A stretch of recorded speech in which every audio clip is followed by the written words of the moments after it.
तो अपन क्या पढ़ रहे थे, मध्य प्रदेश की नदियां पढ़ रहे थे, ठीक है। कितनी क्या नदियां हो चुकी है, अपनों ने कहाँ से स्टार्ट करा था, चंबल से स्टार्ट करा था, ठीक है।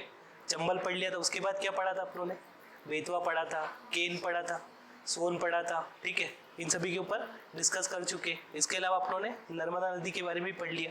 तो अपनी उत्तर की ओर प्रवाहित होने वाली नदियां सारी हो गई है। पूर्व की ओर प्रवाहित होने वाली नदी सोन देख ली थी अपनों ने, और पश्चिम की ओर प्रवाहित होने वाली नदी अपनों ने देख ली है। तो कौन कौन सी देख ली, उसमें माही देख ली है, और कौन सी देख ली, नर्मदा। अब एक और नदी बच रही है अपनी, उसमें कौन सी, ताप्ती नदी। तो अपना डायमेंशन वही रहने वाला है नदियों को पढ़ने का, कि इसका उद्गम कहाँ से होता है, ठीक है, इसका मुहाना कहाँ है, ठीक है। आगे चल के जो है इस नदी की लंबाई कितनी है, इसमें कौन कौन सी सहायक नदी आकर मिलती है, ठीक है। इसमें जो है और क्या क्या विशेषता है इस नदी की, तो वो सभी अपन डिस्कस करते चलेंगे। तो करते स्टार्ट अपन, है ना। तो ताप्ती नदी का उद्गम कहाँ से होता है, हाँ, बैतूल जिले के जो है मुल्ताई से होता है। अगर आप देखोगा तो जो है ताप्ती नदी, जैसे इस टाइप से प्रश्न पूछने का ट्रेंड बढ़ गया है पीएससी का, कि जैसे कौन सी पर्वत श्रेणी से कौन सी नदी उद्गमित होती है। तो आप लोगों ने विंध्याचल वाला पूरा देखा था, जो कल वाली नदियों में डिस्कस करा था, जो उत्तर की ओर जाती है, अधिकतर नदियां कहाँ से उद्गमित होती है, विंध्याचल से उद्गमित होती है, ठीक है।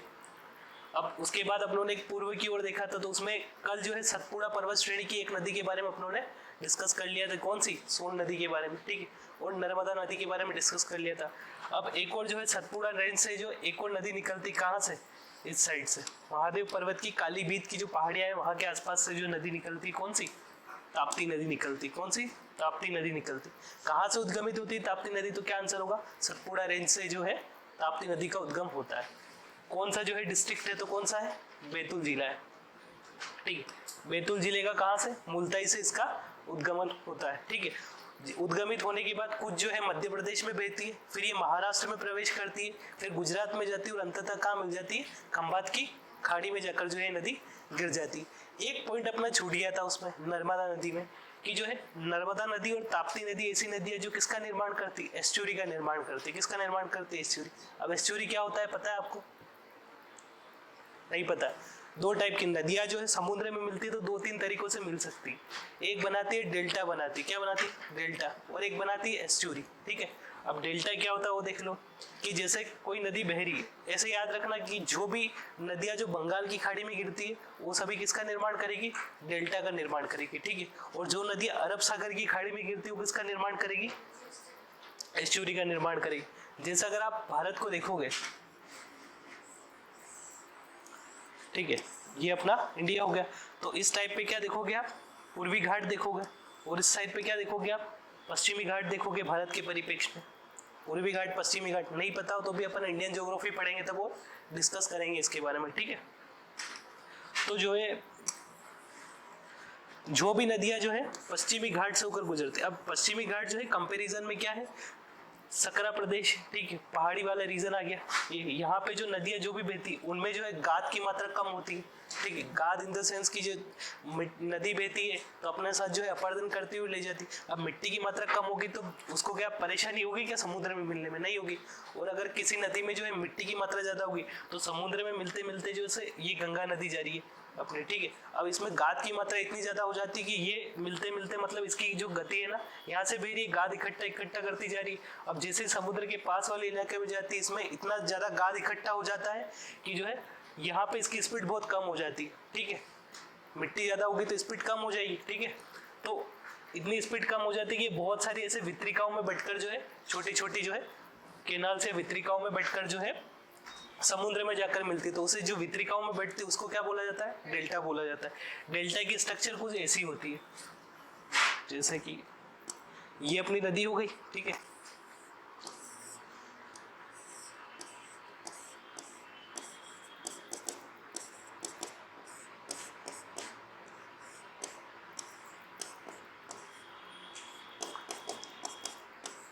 ठीक है, मान लो ये नदी यहाँ से निकल गई, यहाँ से निकल गई, बीच में कुछ क्षेत्र छूट गया, ठीक है। इसी टाइप से नदी यहाँ से निकल गई, बीच में कुछ क्षेत्र छूट गया।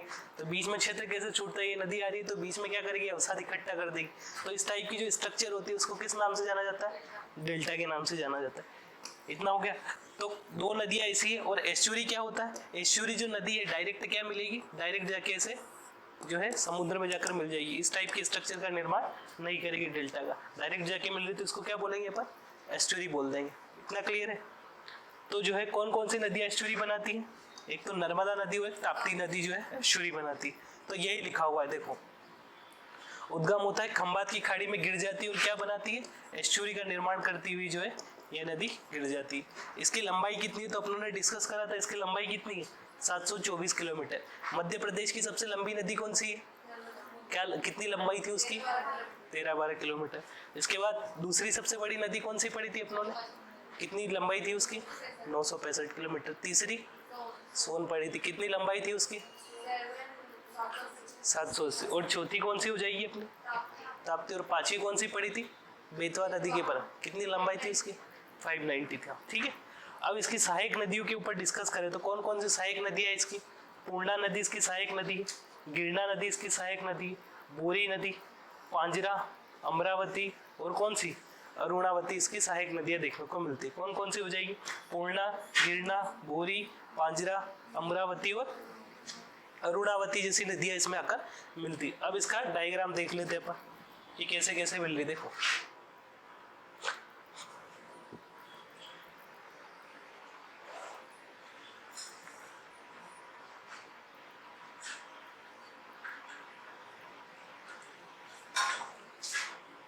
देखो ये तब अपनी कौन सी हो जाएगी, जो है ये हो जाएगी अपनी ताप्ती नदी। ठीक है, ये जो है एस्चुरी बनाती हुई कहाँ गिर रही, खंबात की खाड़ी में गिर रही। क्लियर है?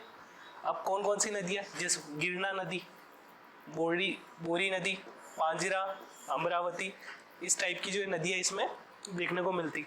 ये नदी जो गिरती यहाँ पे जो है सूरत के आसपास एक बंदरगाह देखने को मिलता है, कौन सा, स्वाली बंदरगाह इस नदी के किनारे देखने को मिलता है। इसके ऊपर परियोजनाओं की अगर बात करें तो कौन कौन सी परियोजना है, एक देखने को मिलेगा कौन सा, हटनूर बांध देखने को मिलेगा, एक देखने को मिलेगा कौन सा, पारसडोह बांध, और एक कौन सा देखने को मिलेगा, एक उकाई परियोजना इस पे चल रही है। ठीक है, इस नदी के किनारे मुख्य नगर आपसे पूछ लेगा तो कौन सा आ जाएगा अपना, सूरत नगर जो है इसके किनारे बसा हुआ है। ठीक है, तो पूछ लेगा आपसे सूरत किस नदी के किनारे बसा हुआ है तो आपका आंसर क्या होना चाहिए, ताप्ती नदी होना चाहिए। ठीक है, तो ये अपनों ने जो है डायग्राम में इसका देख लिया कि कौन कौन सी नदियाँ, कौन कौन सी गिरना, बोरी, पांजरा, अमरावती जैसी नदियाँ इसमें आकर मिलती। जो जो डायग्राम में मेंशन नदियाँ है ना वही वही याद करना तो भी आपका काम हो जाएगा। ठीक है, इतनी, क्योंकि बहुत सारी नदी आकर मिलती है, अब सारी की सारी याद तो नहीं कर सकते। जैसे नर्मदा नदी में 41 सहायक नदी आकर मिलती, अब 41 की नाम थोड़ी याद कर सकते हैं अपन। तो उस टाइप से आपको क्या जो डायग्राम में दे रखा है बस वही चीजें याद करनी। ठीक है, अगर इसके ऊपर जो है बांध परियोजनाओं की अगर डिस्कस करें अपन तो कौन कौन सी बांध परियोजना हो जाएगी, 3 देखी थी अपनों ने, कौन सी, पारसडोह बांध, हटनूर बांध और कौन सा होगी, उकाई परियोजना देखने को मिलती। कहाँ कहाँ, जैसे पारसडोह बांध जो है ना कहाँ से उद्गम होता है, बैतूल जिले के मुल्ताई से होता है। थोड़ी सी आगे बढ़ती है और वहां पे एक डैम बना होता है बैतूल जिले में, कौन सा, पारसडोह बांध देखने को मिलेगा। ठीक है, इसके बाद कहाँ प्रवेश करेगी, महाराष्ट्र में प्रवेश करेगी। महाराष्ट्र में इसके ऊपर एक परियोजना चल रही, कौन सा, हटनूर बांध देखने को मिलेगा, कौन सा, हटनूर बांध देखने को मिलेगा। इसके बाद कौन सी परियोजना गुजरात में जाएगी, तो गुजरात में कौन सी परियोजना चल रही है, उकाई परियोजना चल रही है। तो ठीक है, इसके बारे में अपनों ने जो है परियोजनाओं के बारे में डिस्कस कर लिया है। क्लियर है, यहाँ तक कोई डाउट? अब बात करते हैं जो विशेष तथ्यों के बारे में। अपना पढ़ने का तरीका यही रहा है, कैसे पढ़ रहे अपन की उद्गम, मुहाना, लंबाई, उसके बाद इसकी सहायक नदी और कुछ विशेष तथ्य देख रहे हैं। अगर आपसे मेंस में भी ऐसा प्रश्न आ जाए तो आपको 5-6 डायमेंशन के ऊपर ही चलना है पूरा। ठीक है, तो आपका जो है पूरा क्लियर हो जाए। 11 नंबर में हमेशा है ना पूरा अफवाह तंत्र पूछेगा, कभी भी एक नदी 11 नंबर में नहीं पूछेगा मेंस में। एक नदी पूछेगा कौन से, 5 नंबर में पूछेगा या 3 नंबर में पूछेगा। ठीक है, 3 नंबर में अगर कोई नदी आ गई तो कैसे लिखोगे आप, जैसे 3 नंबर में आपको 3 लाइनें मिलती है मेंस में, अगर मान लो ताप्ती नदी 3 नंबर में आ गया तो आप कैसे लिखोगे उसको, और हाँ, और क्या लिख सकते हो, हाँ परियोजना लिख सकते हो। 3 लाइनें ये कि कितना लिखोगे, किसको प्रायोरिटी दोगे आप,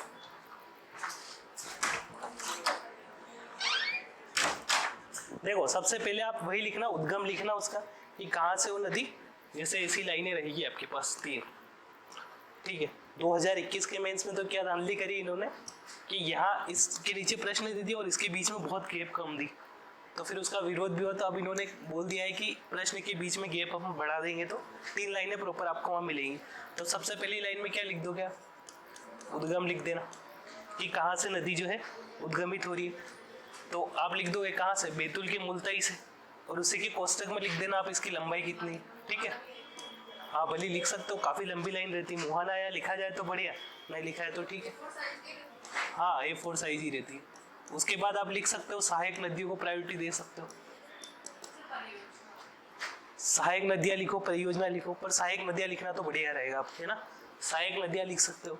उसके बाद विशेष करके एक पॉइंट डालना, विशेष। अब विशेष में आपको जो वहाँ फैक्ट याद आ जाए ना वो लिख देना। अगर आपको जो इसके नाम याद आ रहे हैं तो नाम याद, हाँ इसके किनारे थोड़ी ना है हाँ इस टाइप के फैक्ट अगर आपको याद आ रहे हो तो, इसके अन्य नाम याद आ रहे हो तो लिख लेना, इसके अंतर्गत जो परियोजना याद आ रही हो तो लिख लेना। इस टाइप से जो आपका पूरा जो है 3 नंबर का कवर हो जाएगा। और 5 नंबर के ऊपर तो अपन डिस्कस कर ही चुके हैं क्या क्या लिखना है आपको। तो उद्गम लिखना है, सहायक नदियाँ लिखना है, लंबाई लिखना है, ठीक है, उसका मुहाना लिखना है और विशेष तथ्यों के बारे में लिखना है। परियोजना बना सकते हैं एक अलग से पॉइंट, और विशेष में आप उसके अन्य नाम वगैरह या कुछ नदी स्पेसिफिक बना रही है, जैसे नर्मदा नदी और ताप्ती नदी के बारे में आप लिखो ना, तो उसमें जैसे खंबात की खाड़ी में गिरती है और कोस्टे में लिखना एस्चुरी बनाते हुए, तो ये क्या स्पेसिफिक बनाती है नदियों को। तो ये चीज़ हमेशा मेंशन करना है, इसी चीज़ें हमेशा लिख के आना मेंस में। और जो है जो भी मेंस में अगर ऐसा पॉइंट लिखो ना आप, जैसे एस्चुरी बनाते, तो उसको हमेशा नीचे से अंडरलाइन करके आना, ताकि उसकी पहली नज़र पड़े उस पर। अगर आप ऐसा कोई फैक्ट लिख रहे हो जो आपके आंसर में आप दिखाना चाहते हो, तो उसको जो है अंडरलाइन करके आना ऐसे, ठीक है।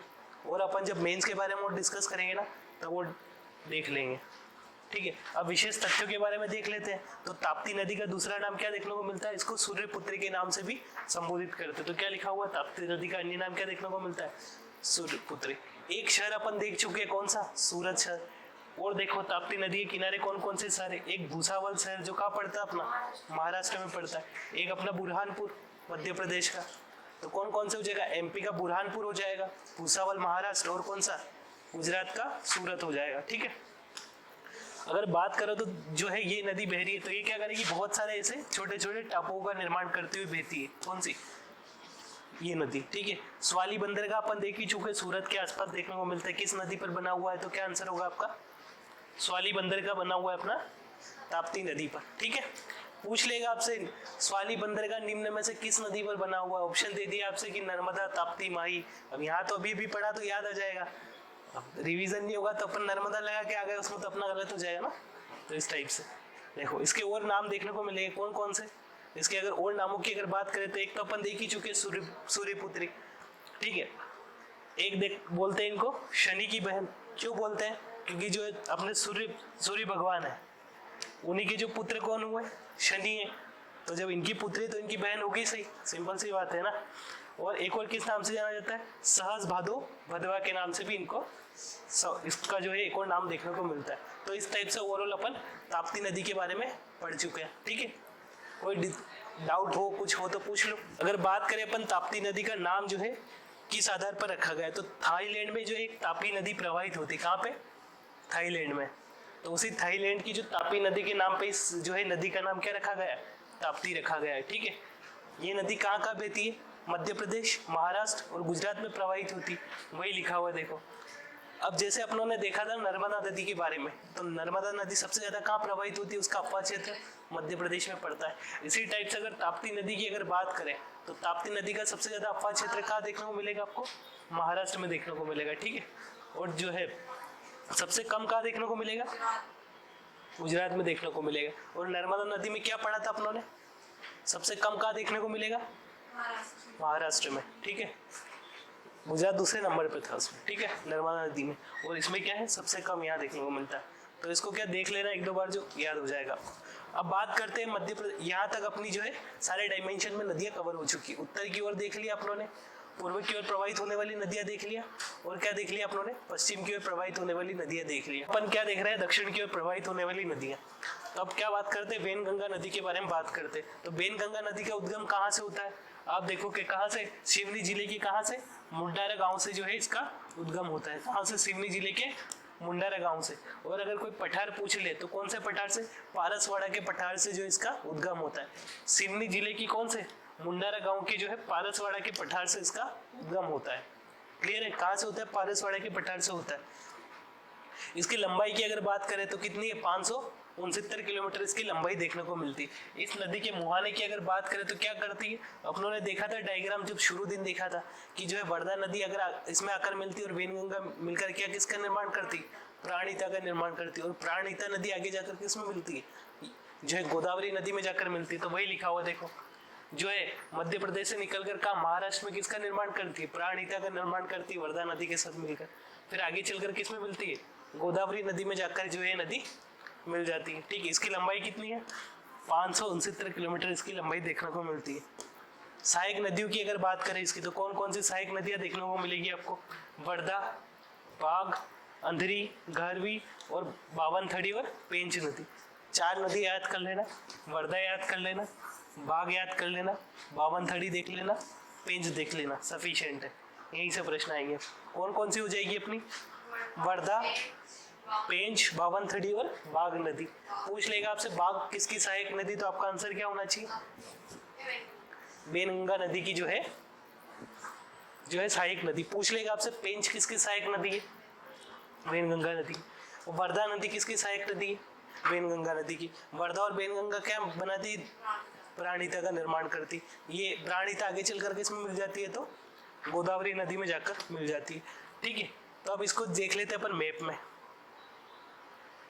ठीक है, अब देखो ये सिवनी जिला की मुंडारा गांव और कौन सा पठार, पारसवाड़ा का पठार। यहाँ से कौन सी नदी निकल रही है अपनी, वेनगंगा नदी आकर निकल रही है। ठीक है, इसमें कौन कौन सी नदी आकर मिल रही है, एक मिल रही है अपनी पेंच नदी। ठीक है, एक कौन सी मिल रही है, कानन रिवर, कन्हान बोलते हैं इसको, कन्हान, कानन लिखा हुआ मिलता है बहुत सी जगह पर, आपको याद क्या रखना, कन्हान रिवर आकर मिलती। एक और कौन सी मिलती है, वर्धा रिवर आकर मिलती। ठीक है, और यहीं से एक बाघ रिवर भी आकर इसमें मिलती है। ठीक है, तो ये देखो कौन कौन सी, पेंच नदी, कन्हान रिवर, एक कौन सी हो जाएगी, वर्धा नदी देखने को मिलती है। अब ये वर्धा और ये वेनगंगा मिलकर किसका निर्माण करती है, देखो प्राणहिता का निर्माण कर रही है। और किस में मिल रही है, गोदावरी नदी में मिल रही। सहायक नदियां क्लियर है। अब बात करते हैं इसके ऊपर जो है कौन कौन से जो है डैम वगैरह बनाए गए। आपको क्या याद रखना है, डैम याद रखना है। सबसे पहले कौन सा बांध याद रखना है, भीमगढ़ बांध। भीमगढ़ बांध जो है एशिया का सबसे बड़ा क्या है, मिट्टी का बांध देखने को मिलेगा। कौन सा, भीमगढ़ बांध। पूछ लेगा आपसे एशिया का सबसे बड़ा मिट्टी का बांध कौन सा है, तो आपका आंसर क्या होना चाहिए, भीमगढ़ का बांध जो देखने को मिलेगा। उसके अलावा कौन सा, बालाघाट शहर किस नदी के किनारे बसा हुआ है, तो कौन से नदी के किनारे, वेनगंगा नदी के किनारे। दूती बांध किस पे देखने को मिलेगा, तो किस पे देखने को मिलेगा, वेनगंगा नदी पे आपको देखने को मिलेगा। गांगुलपारा जलप्रपात किस नदी पे देखने को मिलेगा, वेनगंगा। इसके बाद अपन जो है वाटरफॉल्स वगैरह के बारे में भी डिस्कस करेंगे, तो वहां भी आपको जो है जलप्रपात देखने को मिलेगा। कौन सा, गांगुलपारा जलप्रपात कहाँ देखने को मिलेगा, वेनगंगा नदी पर देखने को मिलेगा। प्रश्न इसे आएगा, जैसे अपन जलप्रपात पढ़ेंगे तो नदियां दे देगा, उनके आगे जलप्रपात दे देगा और जो है सही जोड़ी मिलान करनी पूछेगा आपसे। तो क्या आपको याद होना चाहिए किस नदी पे कौन सा है, कहाँ है, ये सब लोकेशन याद होनी चाहिए आपको। तो क्या हो गया अपना, गांगुलपारा जलप्रपात कौन सी नदी पर देखने को मिलेगा, वेनगंगा नदी।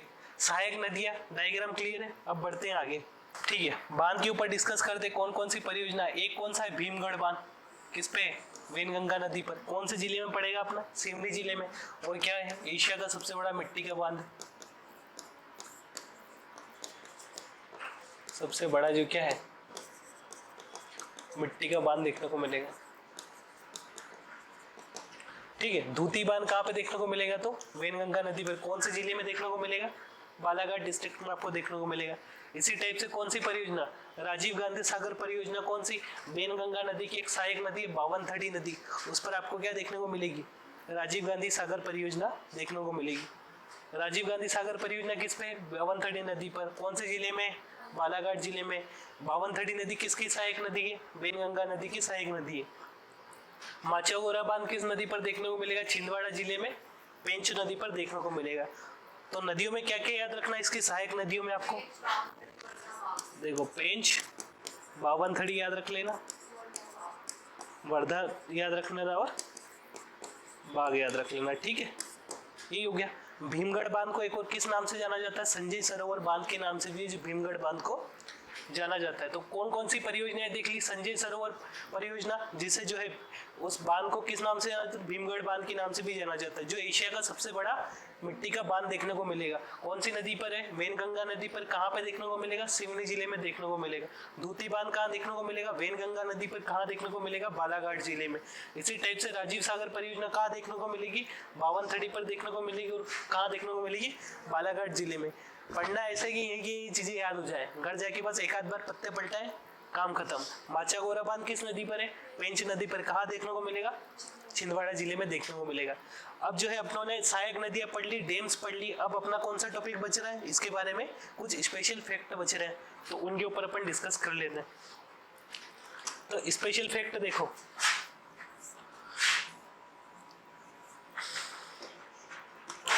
मध्य प्रदेश की पहली नहर जो है बेनगंगा नहर है। कौन सी? बेनगंगा नहर मध्य प्रदेश की पहली नहर देखने को मिलेगी। कब इसकी स्थापना हुई? 1923 में इसकी स्थापना हुई। पहली नहर कौन सी? बेनगंगा नहर हुई। ठीक है, अब बेनगंगा नहर जो है ये अपनों ने देख लिया। इससे जो है बालाघाट वगैरह जिले में जो है सिंचाई होती। मध्य प्रदेश की पहली नहर कौन सी? तो आपका आंसर क्या होगा? बेनगंगा नहर। किस नदी पर निकाली गई है? तो बेनगंगा नदी पर। कब निर्मित की गई? तो क्या आंसर होना चाहिए आपका? 1923 में निर्मित की गई। बेनगंगा नदी के किनारे कौन सा नगर बसा हुआ है? तो आपका आंसर क्या होगा? बालाघाट नगर जो है बेनगंगा नदी के ऊपर बसा हुआ है। अब इसकी कुछ जो है स्पेशल सहायक नदियां के बारे में डिस्कस कर लेते हैं, जो जहां से आपके प्रश्न बनने की जो है संभावना है। एक अपनों ने सहायक नदी देखी थी, इसकी कौन सी? वर्धा।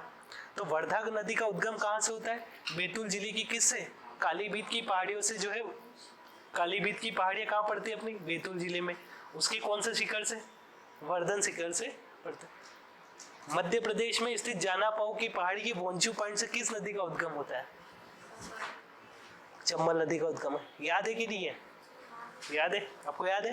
हाँ, तो चीजें ऐसे ही पढ़नी है। ठीक है, एक और पढ़ा था अपनों ने, बैतूल जिले में जो कालीबीत की पहाड़ियां है वहां से कौन सी नदी का उद्गम होता है? एक तो होता है वर्धा नदी का, इसके अलावा कौन सी नदी वहां से उद्गमित होती है?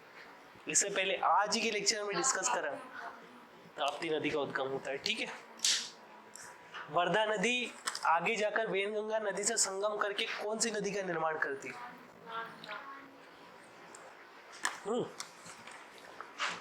प्राणहिता नदी का निर्माण करती है। इस नदी के किनारे जो है महाराष्ट्र में एक आश्रम देखने को मिलता है, उसका नाम क्या है? पवनार आश्रम के नाम से भी जाना जाता है। किस नाम से? पवनार आश्रम। पूछ लेगा पवनार आश्रम किस नदी के किनारे, तो आपका आंसर क्या होगा?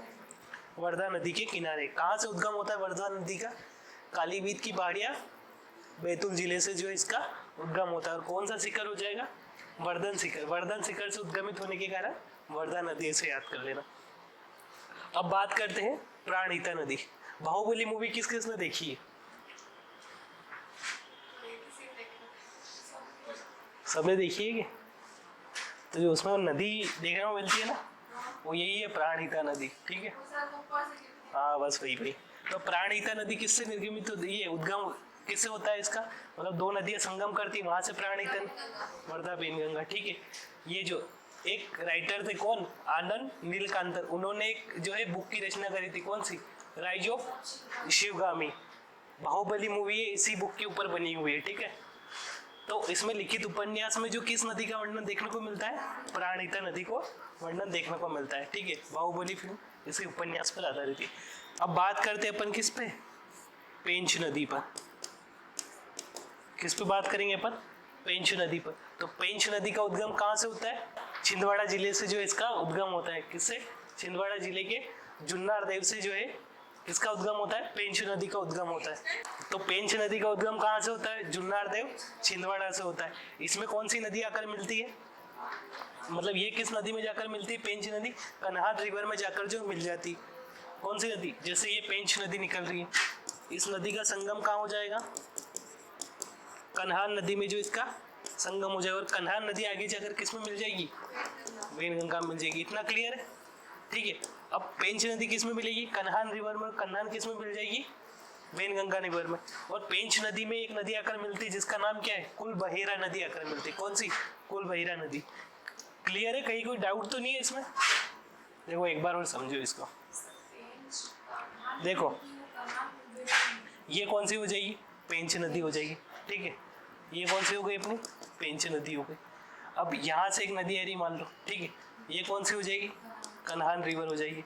तो पेंच नदी किस में मिल रही है, कन्हान रिवर में मिल रही है। और यहाँ से कौन सी आ रही, वेनगंगा नदी आ रही, तो ये नदी कन्हान रिवर किस में मिल जाएगी, वेनगंगा नदी में मिल जाएगी। एक नदी आ रही इधर से, कौन सी, ये अपनी कुलबहेरा नदी, तो कुलबहेरा नदी किस में मिल जाएगी, पेंच नदी में। क्लियर है, अब क्लियर है कि अब भी नहीं है। पेंच नदी की सहायक नदी कौन सी हो जाएगी, कुलबहेरा। पेंच नदी किस में मिलेगी, कन्हान नदी में मिलेगी, और कन्हान नदी आगे जाकर किस में मिल जाएगी, वेनगंगा नदी में जाकर मिल जाएगी।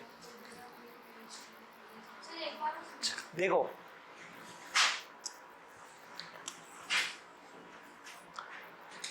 सबसे पहले देखो ये कौन सी नदी हो गई, पेंच नदी हो गई। एक मिनट कलरफुल बनाते हैं इसको थोड़ा। ये नदी कौन सी हो जाएगी आपकी, पेंच नदी हो जाएगी। इसमें एक नदी आकर मिल रही है, ये कौन सी हो जाएगी, कुलबहेरा नदी। ठीक है, कौन सी हो जाएगी, कुलबहेरा। ठीक है, क्लियर है। अब जो है ये पेंच नदी आगे जाकर किस में मिल जाती है अपनी, कन्हान रिवर में। किसमें, कन्हान रिवर में। और जो एक कन्हान रिवर है ये आगे जाकर किस में मिल जाती है, वही गंगा नदी। अब क्लियर है, एक एक कलर में बना दिया इसको, कलर को बढ़िया तरीके से ना। तो ये क्लियर है। अब बात करते कहाँ से उद्गमित होता है पेंच नदी का, जुन्नार देव छिंदवाड़ा से इस नदी का जो है आपको उद्गम देखने को मिलता है। मिलन स्थल कन्हान ये सब क्लियर। माचा गोराबान अपन देख ही चुके हैं, इस पे पेंच नदी पर। पेंच नदी जो है पेंच नेशनल पार्क के बीचों बीच से होकर गुजरती, कौन से, पेंच राष्ट्रीय उद्यान का। तो बीच से गुजरेगी तो दो भागों में डिवाइड कर देगी उसको। तो ये किससे गुजरती है, पेंच राष्ट्रीय उद्यान से गुजरती है। एक अपनों ने सिंध नदी के बारे में पढ़ा था, सिंध नदी के बारे में। तो सिंध नदी जो है गुना जिले को दो बराबर भागों में डिवाइड करती है, किसको। और स्पेशल फैक्ट हो गया ना तो मैं इसी पीडीएफ में एडिट करवा दूंगा, तो एक बार और प्रूफ रीडिंग कर देना तो काम हो जाएगा। ठीक है, पेंच पढ़ लिया। अब बात करते कन्हान रिवर की। ये पेंच नदी किस नदी में जाकर मिल रही थी, कन्हान रिवर में। तो इसके बारे में देख लेते हैं। तो कन्हान रिवर का उद्गम कहाँ से होता है, छिंदवाड़ा से ही उद्गम होता है इसका। कहाँ से होता है, छिंदवाड़ा से। किस नदी में जाकर मिलती है, वेनगंगा नदी में। इसकी सहायक नदी कौन सी हो जाएगी, पेंच नदी। यही देखा डायग्राम, आप किसी को एक बार और देख लो ये। ठीक है, बढ़े आगे। अब बात करते हैं एक नदी के बारे में, मंदाकिनी नदी। देखो ये जो देखा था ना आप लोगों ने, कौन सी, कन्हान रिवर। कन्हान रिवर के बारे में एक स्पेशल फैक्ट याद रख लो कि देवगढ़ का जो किला है छिंदवाड़ा जिले में है ना, देवगढ़, तो वहां उसके पास से कौन सी नदी गुजरती है, उसके पास से गुजरती है आपकी कौन सी, देवगढ़ के किले के पास से गुजरती है कन्हान रिवर। ठीक है, देवगढ़ के किले के पास से गुजरती है। अब बात करते हैं एक और नदी के बारे में, मंदाकिनी नदी के बारे में बात करते हैं ना। अब कुछ छोटी छोटी नदियों के बारे में डिस्कस करेंगे अपन। अब बात कर रहे हैं, अब मोटी मोटी सारी नदियां अपनी हो चुकी है। चार भागों में डिवाइड करके अपनों ने नदियों को पढ़ा था। कुछ पूर्व की ओर प्रवाहित होने वाली नदियां, उत्तर की ओर प्रवाहित होने वाली नदियां, पश्चिम की ओर प्रवाहित होने वाली नदियां और दक्षिण की ओर प्रवाहित होने वाली नदियां। क्वेश्चन आ गया कि वेनगंगा नदी जो है निम्नलिखित, जैसे देखो इसका आंसर बताना, निम्नलिखित में से है ना दक्षिण की ओर प्रवाहित होने वाली नदी है ना, दक्षिण की ओर प्रवाहित होने वाली नदी। एक दे दिया आपसे ऑप्शन, नर्मदा। एक दे दिया ताप्ती। एक दे दिया सोन। और एक दे दिया आपसे कौन सा, वेनगंगा। ये यहाँ इजी लग रहा है क्योंकि अभी अभी पढ़ी है। अब वहाँ एग्जाम में प्रश्न आएगा तो माथा चकरा जाएगा एकदम है। हाँ तो कर लो तो बढ़िया है ना, क्योंकि अभी अभी नदियाँ पढ़ी, अब यही एक महीने बाद पूछूंगा मैं, फिर देना आंसर उसका। तो याद होना चाहिए क्योंकि अपन जो है अच्छे तरीके से डिस्कस कर चुके। एक तो अपनों ने शुरू में ही देखा था कि सारी नदियाँ एक जगह देख ली थी, उसके बाद मैप में डिस्कस करके देखा था अपनों ने। तो मुझे लगता है यहाँ से आपके प्रश्न गलत होने की मतलब कहीं भी संभावना बची है कुछ भी। ठीक है, तो अब बात करते हैं मंदाकिनी नदी के बारे में। तो मंदाकिनी नदी जो है, जैसे मैप देखोगे आप मध्य प्रदेश का, मैप बना बना के इसी प्रैक्टिस कर लेना कि आपका जो है 5 सेकेंड में मैप बन जाना चाहिए मध्य प्रदेश का, तभी मेंस में जो है अच्छे नंबर ला पाओगे। यहाँ कौन सा डिस्ट्रिक्ट है, सतना। डिस्ट्रिक्ट याद नहीं हो तो मैप देखना रोज, एक दीवार पे जहाँ बैठ के पढ़ाई करते हो वहाँ सामने मैप चिपका लेना, एक मध्य प्रदेश का और एक भारत का। कौन से जिले कहाँ स्थित है ये सभी लोकेशन आपको पता होनी चाहिए, कौन से जिले का मुख्यालय क्या है ये पता होना चाहिए आपको, तभी जो है आपको। अब ये क्या, ये छोटी मोटी चीजें ये आपके पढ़ने लायक नहीं, ये आपको खुद से करनी पड़ेगी, ठीक है। भारत में कितने स्टेट है, कौन से स्टेट की राजधानी क्या है, ठीक है। भारत के पड़ोसी देश क्या है, किस स्टेट की सीमा कौन से पड़ोसी देश से लगती है, ये सभी चीजें आपको जो है पहले से याद होनी चाहिए। ये सभी पढ़ाने की चीजें नहीं होती, ठीक है, ये सभी एक नॉर्मल होते हैं। फिर भी जब आप इंडियन ज्योग्राफी पढ़ेंगे तो मैं आपको जो है मैप में एक आध बार बता दूंगा, ठीक है। तो मैप तो मतलब होना ही चाहिए आपके पास। और मैप कैसे होना चाहिए, एक तो पॉलिटिकल मैप होना चाहिए और एक कैसा होना चाहिए, प्राकृतिक नक्शा होना चाहिए जिसमें पर्वत पठार मैदान सभी मेंशन हो। तो ये 3-4 तरह की मैप तो होना ही चाहिए। विश्व का मैप आपके पास होना चाहिए, ठीक है। विश्व में पता होना चाहिए कितने महाद्वीप है, कौन से महाद्वीप में कौन सा देश है, सब नॉर्मल चीजें हैं। यहाँ से अगर चीजें याद होगी तो करंट अफेयर्स में कोई सा टॉपिक आ गया तो आपसे पूछ जो है चीजें क्लियर हो जाएगी, ठीक है। तो इस टाइप से आपको थोड़ा बहुत तो पता होना चाहिए। ये अपना कौन सा जिला हो जाएगा, सतना जी। और सतना से कौन सी नदी निकलती है, अपनी मंदाकिनी नदी निकलती है। रामायण देखी होगी, रामायण में एक नदी का उल्लेख मिलता है, किसका, मंदाकिनी नदी का। कहाँ पे, चित्रकूट में, चित्रकूट के आसपास, जहाँ पे जो है श्री राम वनवास के दौरान वहाँ रहे थे, ठीक है। तो वहाँ जो है मंदाकिनी नदी पर एक घाट देखने को मिलेगा, कौन सा, राम घाट देखने को मिलेगा। उसके अलावा जो है वहाँ आपको पता होगा, जैसे चित्रकूट गए थे तो वहाँ एक ऋषि के आश्रम में गए थे, ठीक है। तो वहाँ जो ऋषि थे कौन से, महर्षि अत्रि थे। तो महर्षि अत्रि का आश्रम कहाँ देखने को मिलेगा, इसी नदी के किनारे आपको देखने को मिलेगा, ठीक है। तो इसके बारे में एक एक करके अपन देख लेते हैं।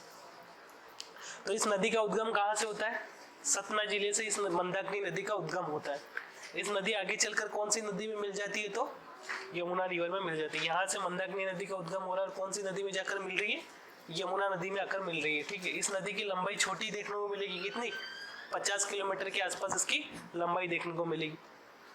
कहाँ से प्रवाहित होती, चित्रकूट से प्रवाहित होती, बता ही दिया मैंने आपको। अब यहाँ चित्रकूट में कौन सा देखने को मिलेगा आपको, रामघाट देखने को मिलेगा। श्री राम ने वनवास के दौरान क्या किया था, यहाँ स्नान किया था, अपन देख ही चुके हैं। महर्षि अत्रि और सती अनुसुईया का आश्रम कहाँ देखने को मिलेगा आपसे, यही चित्रकूट में देखने को मिलेगा। इस बार वाले नहीं टेस्ट सीरीज में पूछा गया प्रश्न था, हाँ, जब मैंने मेंस की टेस्ट सीरीज दी थी तो उसमें 5 नंबर में चित्रकूट दे दिया था खाली, कि बस लिखो। शायद तो मेंस में भी आया है या टेस्ट सीरीज में आया, मैं दिमाग से स्लिप हो रहा है। तो ऐसे मेंस में ही पूछा है 2021 के, चित्रकूट दे दिया, चित्रकूट के बारे में लिखो 5 नंबर। तो पता होना चाहिए आपको। इसी में कितने फैक्ट देख लिए अपने चित्रकूट के बारे में।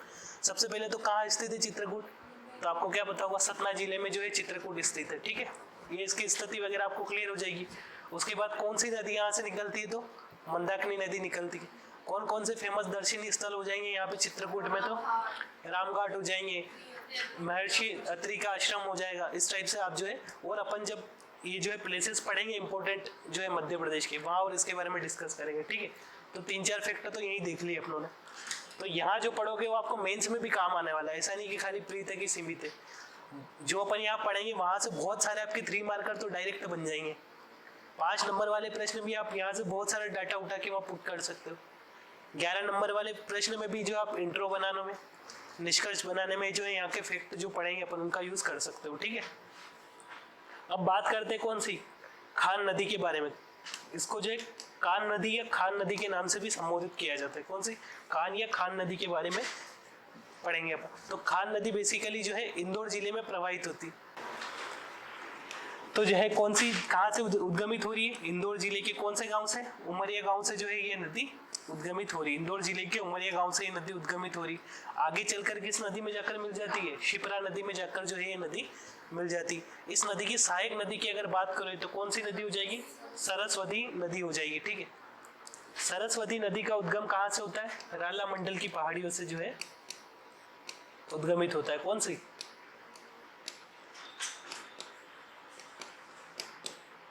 राला मंडल की पहाड़ियों से जो है किस नदी का उद्गम होता है, सरस्वती नदी का उद्गम होता है, ठीक है। और इसका भी उद्गम कहाँ से होता है, जानापाव पहाड़ी से ही होता है। कौन से, जानापाव पहाड़ी से जिसका उद्गम होता है। कान नदी का उद्गम भी होता है। अगर बात करें इसके विशेष तथ्यों के बारे में तो है इसको प्राचीन नाम से किसको, ख्याता या छाता के नाम से भी इसको जो है संबोधित किया जाता था, छाता या ख्याता के नाम से जाना जाता था। किस नदी में जाकर मिलती है, शिप्रा नदी में जाकर मिलती है। तो जिस स्थान पे कान नदी शिप्रा नदी में जाकर मिलती, वहां एक घाट का निर्माण होता है। कौन से, त्रिवेणी घाट का जो है निर्माण हो जाएगा। कौन से घाट का, त्रिवेणी घाट का निर्माण हो जाएगा। इससे पहले त्रिवेणी शब्द कहीं पढ़ा है अपनों ने, कहाँ पढ़ा है, प्राणिता नहीं पढ़ा,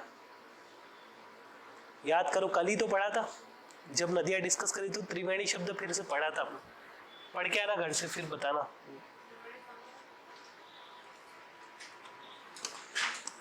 ठीक है, तो त्रिवेणी घाट का निर्माण कहाँ होता है, त्रिवेणी संगम पढ़ा होगा, बनास और कौन सी, नर्मदा कहाँ से आ गई, बनास में,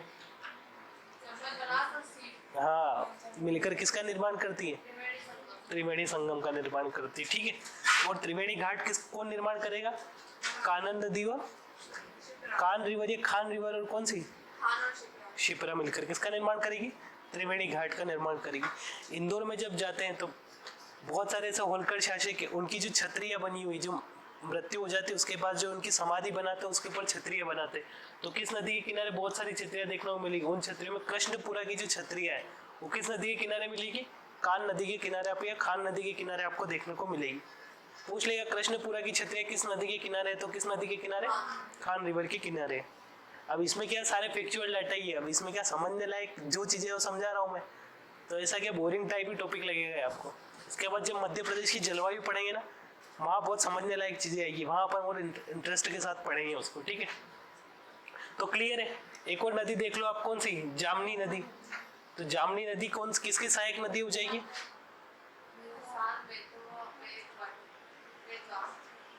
ठीक है, बेतवा नदी की सहायक नदी, ये लिखा हुआ भी देखो यार। ठीक है, ये बेतवा, तो इस नदी का उद्गम कहाँ से होता है, जामनी नदी का सागर जिले से होता है, और संगम कहाँ होता है, बेतवा नदी में, ओरछा के संगम से। बेतवा नदी को ओरछा में किस नाम से जाना जाता है, सतधारा के नाम से जाना जाता है। ठीक है, ऐसे प्रश्न आ जाएंगे आपसे, कल पढ़ा हुआ आज याद नहीं है आपको, तो समस्या है। मैंने बोला भी था कि नहीं, ऑप्शन नहीं, तो वहाँ अभी से ऑप्शन की जरूरत पड़ने लग गई, तो जब मतलब 1 महीने बाद और क्या हालत होगी। ठीक है, इस नदी की सहायक नदियां कौन सी, इसमें जो जामसर और राजतक नदियां आकर मिलती, इतना कोई खास पॉइंट नहीं है। ये नदी क्या करती है, मध्य प्रदेश और उत्तर प्रदेश के कितने 2 जिलों की जो है सीमा बनाती है। ये याद रख लेना, जामनी नदी किस नदी की सहायक नदी, यही प्रश्न पूछेगा आपसे बस। और कहाँ से उद्गम होता है, सागर जिले से।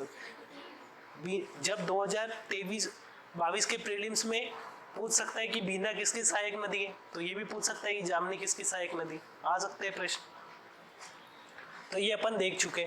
अब बात करते हैं नदी जोड़ो परियोजनाओं की। तो भारत की पहली नदी घाटी परियोजना कौन सी है, नदी घाटी है नदी जोड़ो परियोजना, केन बेतवा लिंक परियोजना है। ठीक है, इसका उद्देश्य क्या होता है, नदियों को आपस में जोड़कर जो पानी है उसका ज्यादा से ज्यादा उपयोग करना होता है। अब आप बताओ मुझे कि नदियों को आपस में जोड़ने से बेनिफिट्स क्या क्या होंगे, क्या क्या फायदे होंगे। सबसे पहले तो जो है पानी, पीने की पानी की समस्या खत्म हो जाएगी, सिंचाई की समस्या खत्म हो जाएगी। डैम बनेंगे, तो डैम बने क्या क्या फायदे, एक तो सबसे पहले तो है विद्युत उत्पादन हो जाएगा। ठीक है, अब डैम बन रहा है, पानी इकट्ठा रहा तो अपन मछली पालन भी कर सकते हैं। अब मछली पालन करने के बहुत सारे फायदे, एक तो है आय में वृद्धि होगी जो है, उसके बाद खाद्यान्न की समस्या जो है दूर हो जाएगी। ठीक है, डैम बना है उससे अपन नहरें निकालेंगे, उससे क्या हो जाएगी, सिंचाई हो जाएगी। ठीक है, तो इस टाइप से आप सोच सकते हो, देखो वही लिखा होगा सब कुछ। सबसे पहले तो क्या, जल विद्युत देख ही चुके अपन, क्या होगा डैम बनेंगे तो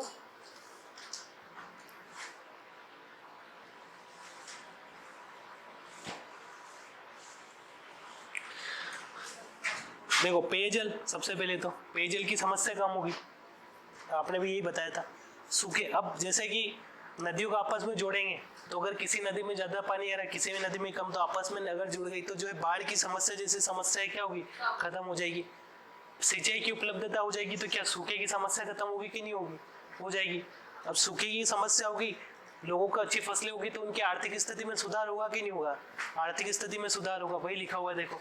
आर्थिक समृद्धि से लोगों के, अब आर्थिक स्थिति अगर किसी व्यक्ति की सही है तो उसके जीवन स्तर भी सुधर जाएगा, उसके खाने पीने के तरीके बदल जाएंगे, उसके रहने के तरीके बदल जाएंगे, जीवन स्तर में सुधार हो जाएगा। सिंचाई में क्या होगी, वृद्धि होगी। नहरों का क्या होगा, विकास होगा। जल विद्युत क्षमता का वृद्धि होगी। मत्स्य पालन को बढ़ावा मिल सकता है। डैम बनेंगे तो लोग घूमने भी जाएंगे, पर्यटन को बढ़ावा मिलेगा। ठीक है, अब ये तो अपनों ने बेनिफिट देख लिया। अब इसके नुकसान क्या क्या हो सकते हैं? क्या? अरे डैम में नहीं लगता तो आसपास जैसे कोई भुट्टे वाले हो गए तो इनको तो रोजगार मिलेगा। हाँ, व्हीकल वाले हो गए, नाव वाले हो गए, जो बैठ के घूमो उसमें आराम से, जैसे चलते हैं ना अपने सब सारी चीजें। तो पर्यटन में वृद्धि होगी तो लोगों की जो है आय में वृद्धि होगी। सही, इस टाइप से इसके बेनिफिट होते हैं। अब सबसे पहले क्या क्या होगा और नुकसान क्या हो सकता है ये बताओ, पढ़ के ही बता दो।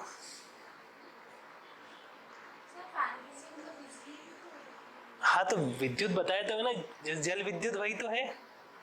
ठीक है, क्या क्या नुकसान होगा देखो। सबसे पहले तो वन उन्मूलन की समस्या होगी। कैसे होगी?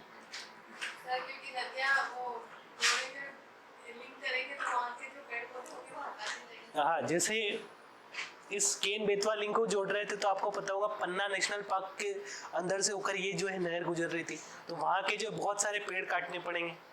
तो इस टाइप से क्या होगा, जो है वन उन्मूलन होगा। अब किसी वन से होकर गुजरती तो वन में क्या बहुत सारे जीव जंतु निवास करते हैं, बहुत सारे वृक्षों की प्रजातियां निवास करते, तो अगर उनको काटेंगे तो जैव विविधता का ह्रास होगा कि नहीं होगा? बिल्कुल होगा। तो एक ये हो जाएगा, जैव विविधता का ह्रास हो जाएगा।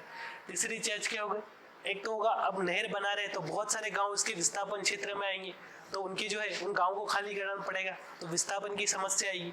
उसके बाद वहां से लोगों को हटाया जाए तो उनको कहीं बसाना भी पड़ेगा, तो पुनर्वास की समस्या देखने को मिलेगी। उसके बाद क्या देखने को मिलेगा, नेचुरली तरीके से क्या है, ये गलत है क्योंकि अपन प्रकृति के साथ खिलवाड़ कर रहे हैं। जो प्रकृति ने सिस्टम बना रखा है तो उसमें अपन खिलवाड़ करके इस नदी को इस नदी से जोड़ रहे हैं, तो नेचुरल या प्राकृतिक रूप से जो ये क्या जो है क्या अननेचुरल है। तो अगर बात करेंगे तो इससे कहीं ना कहीं हमें आगे चल के जो दुष्प्रभाव देखने को मिल सकते हैं। तो इस टाइप से जो इसके बेनिफिट वगैरह देखो, तो क्या है नदी जोड़ो परियोजनाओं के बेनिफिट एक एक करके अपन और डिस्कस कर लेते हैं। तो बेनिफिट के ऊपर देख लिया, नुकसान क्या क्या होंगे, विस्थापन और पुनर्वास की समस्या हो जाएगी, जैव विविधता पर प्रतिकूल प्रभाव पड़ेगा, वन उन्मूलन की समस्या होगी, क्या हो गए अप्राकृतिक है। उसके बाद एक नदी से दूसरी नदी को जोड़ेंगे, नहर बनाकर डैम बनाने में, नहर बनाने में अधिक खर्चा भी लगेगा, तो कैसी है, अधिक खर्चीली प्रोसेस भी। तो ये इस टाइप से जो है आप देख लेना इसको। तो ये अपना जो है हो गया। अब केन बेतवा लिंक के बारे में देख लेते हैं। तो सबसे पहले केन बेतवा लिंक की अगर बात करें तो केन बेतवा लिंक की शुरुआत कब हुई थी, अपनों ने देखा था कब हुई थी, 2005 में शुरुआत हुई थी। ये मध्य प्रदेश उत्तर प्रदेश की क्या है, संयुक्त परियोजनाएं देखने को मिलेगी। इसमें मान लो जो 100% खर्च जो होगा, कितना 100% अगर खर्च हो रहा है मान लो इस बनाने में है ना, तो उसका 90% खर्च कौन देगा, केंद्र सरकार देगी। ठीक है, कौन देगा, केंद्र सरकार देगी। 5% खर्च कौन देगा, उत्तर प्रदेश देगा। और 5% कौन देगा, यूपी दे देगा। ठीक है, तो इस टाइप से जो है पूरा खर्चों का डिवाइडेशन किया गया। इस समझौते के ऊपर हस्ताक्षर कब हुए थे, तो कब हुए थे, ये शुरुआत 2005 में हो गई थी और समझौता कब हुआ, 21 मार्च 2021 को समझौता हुआ। कुल जो है नहर कब कितनी लंबी बनाई जाएगी, तो 221 किलोमीटर लंबी नहर बनाई जाएगी। कितनी, 221 किलोमीटर। इसके अंतर्गत कौन सा क्षेत्र सबसे ज्यादा लाभान्वित होगा, तो जो बुंदेलखंड वाला जो क्षेत्र है वो सबसे ज्यादा इसके अंतर्गत लाभान्वित होगा। कौन कौन से जिले लाभान्वित होंगे, पन्ना लाभान्वित होगा, टीकमगढ़, छतरपुर, दमोह, दतिया, विदिशा, शिवपुरी और रायसेन जैसे जिले जो है मध्य प्रदेश के लाभान्वित होंगे। इसी टाइप से अगर उत्तर प्रदेश की अगर बात करें तो उत्तर प्रदेश के कौन से, बांदा जिला, महोबा, झांसी और ललितपुर जिले जो है इसके अंतर्गत लाभान्वित होंगे। पानी वानी के बारे में लिखा हुआ है, इसके अंतर्गत 2 बांध बनाए जाएंगे। कौन सा, देखो एक बांध बनाया जाएगा, कौन सा, ये छतरपुर के आसपास। कौन सा, दोदन बांध बनाया जाएगा, किस पे, केन नदी पर, है ना। उसके बाद जो है ललितपुर के आसपास जो है बेतवा नदी पर कौन सा, बरुआ सागर बांध बनाया जाएगा। और इनको आपस में किससे जोड़ दिया जाएगा, केनाल के द्वारा जोड़ दिया जाएगा। यही केनाल क्या कहलाती है, नदी जोड़ो परियोजना। इसी केनाल से ये नदी कौन सी, बेतवा, ये कौन सी केन, आपस में किससे जुड़ रही है, इसी केनाल से जुड़ रही है। ठीक है, तो बेसिकली यही परियोजना। और इस केनाल की लंबाई कितनी होगी, 221 किलोमीटर हो, ठीक है, क्लियर है। वही लिखा हुआ देखो, प्रथम चरण में क्या किया जाएगा, छतरपुर में एक बांध बनाया जाएगा, कौन सा, दोधन बांध बनाया जाएगा। द्वितीय चरण में शिवपुरी में जो है एक लोअर उर बांध बिना कॉम्प्लेक्स परियोजना, जैसे ये 2 बांध तो बनाई जाएंगे, इसके अलावा भी इसके अंतर्गत बहुत सारी परियोजनाएं प्रस्तावित है, उन्हीं के बारे में लिखा हुआ है। कौन कौन सी, देखो, एक बनाई जाएगी कौन सी, लोअर उर बांध, कहाँ बनाया जाएगा, शिवपुरी में बनाया जाएगा। इसी टाइप से बिना कॉम्प्लेक्स परियोजना कहाँ बनाई जाएगी, सागर में। उसके बाद कोठा बैराज कहाँ बनाया जाएगा, विदिशा में, विदिशा में निर्माण किया जाएगा। इस टाइप से जो कुछ फैक्चुअल डाटा है देख लेना आप इसको। तो ये अपनी यहाँ नदियाँ पूरी खत्म हो जाती हैं, ठीक है। अब इसके बाद वाले लेक्चर में अपन जो है मतलब इसी क्लास में आके देखते हैं जलप्रपात के बारे में देख लेंगे, तालाबों के बारे में देख लेते हैं मध्य प्रदेश के परिप्रेक्ष्य में कि कौन सा जलप्रपात किस नदी पर है, कौन से जो है तालाब किस नदी पर जो है कहाँ देखने को मिलेगा मेन तालाब। तो इन सभी के बारे में डिस्कस कर लेते हैं। नदियाँ आप लोगों ने पढ़ ली, नदियों में कहीं से कहीं तक कोई भी डाउट हो तो पूछ सकते हो आप। कोई सी नदी समझ नहीं आई हो तो अपन उसको वापस जो है डिस्कस कर सकते हैं। बताओ कहीं कोई डाउट है नदियों में?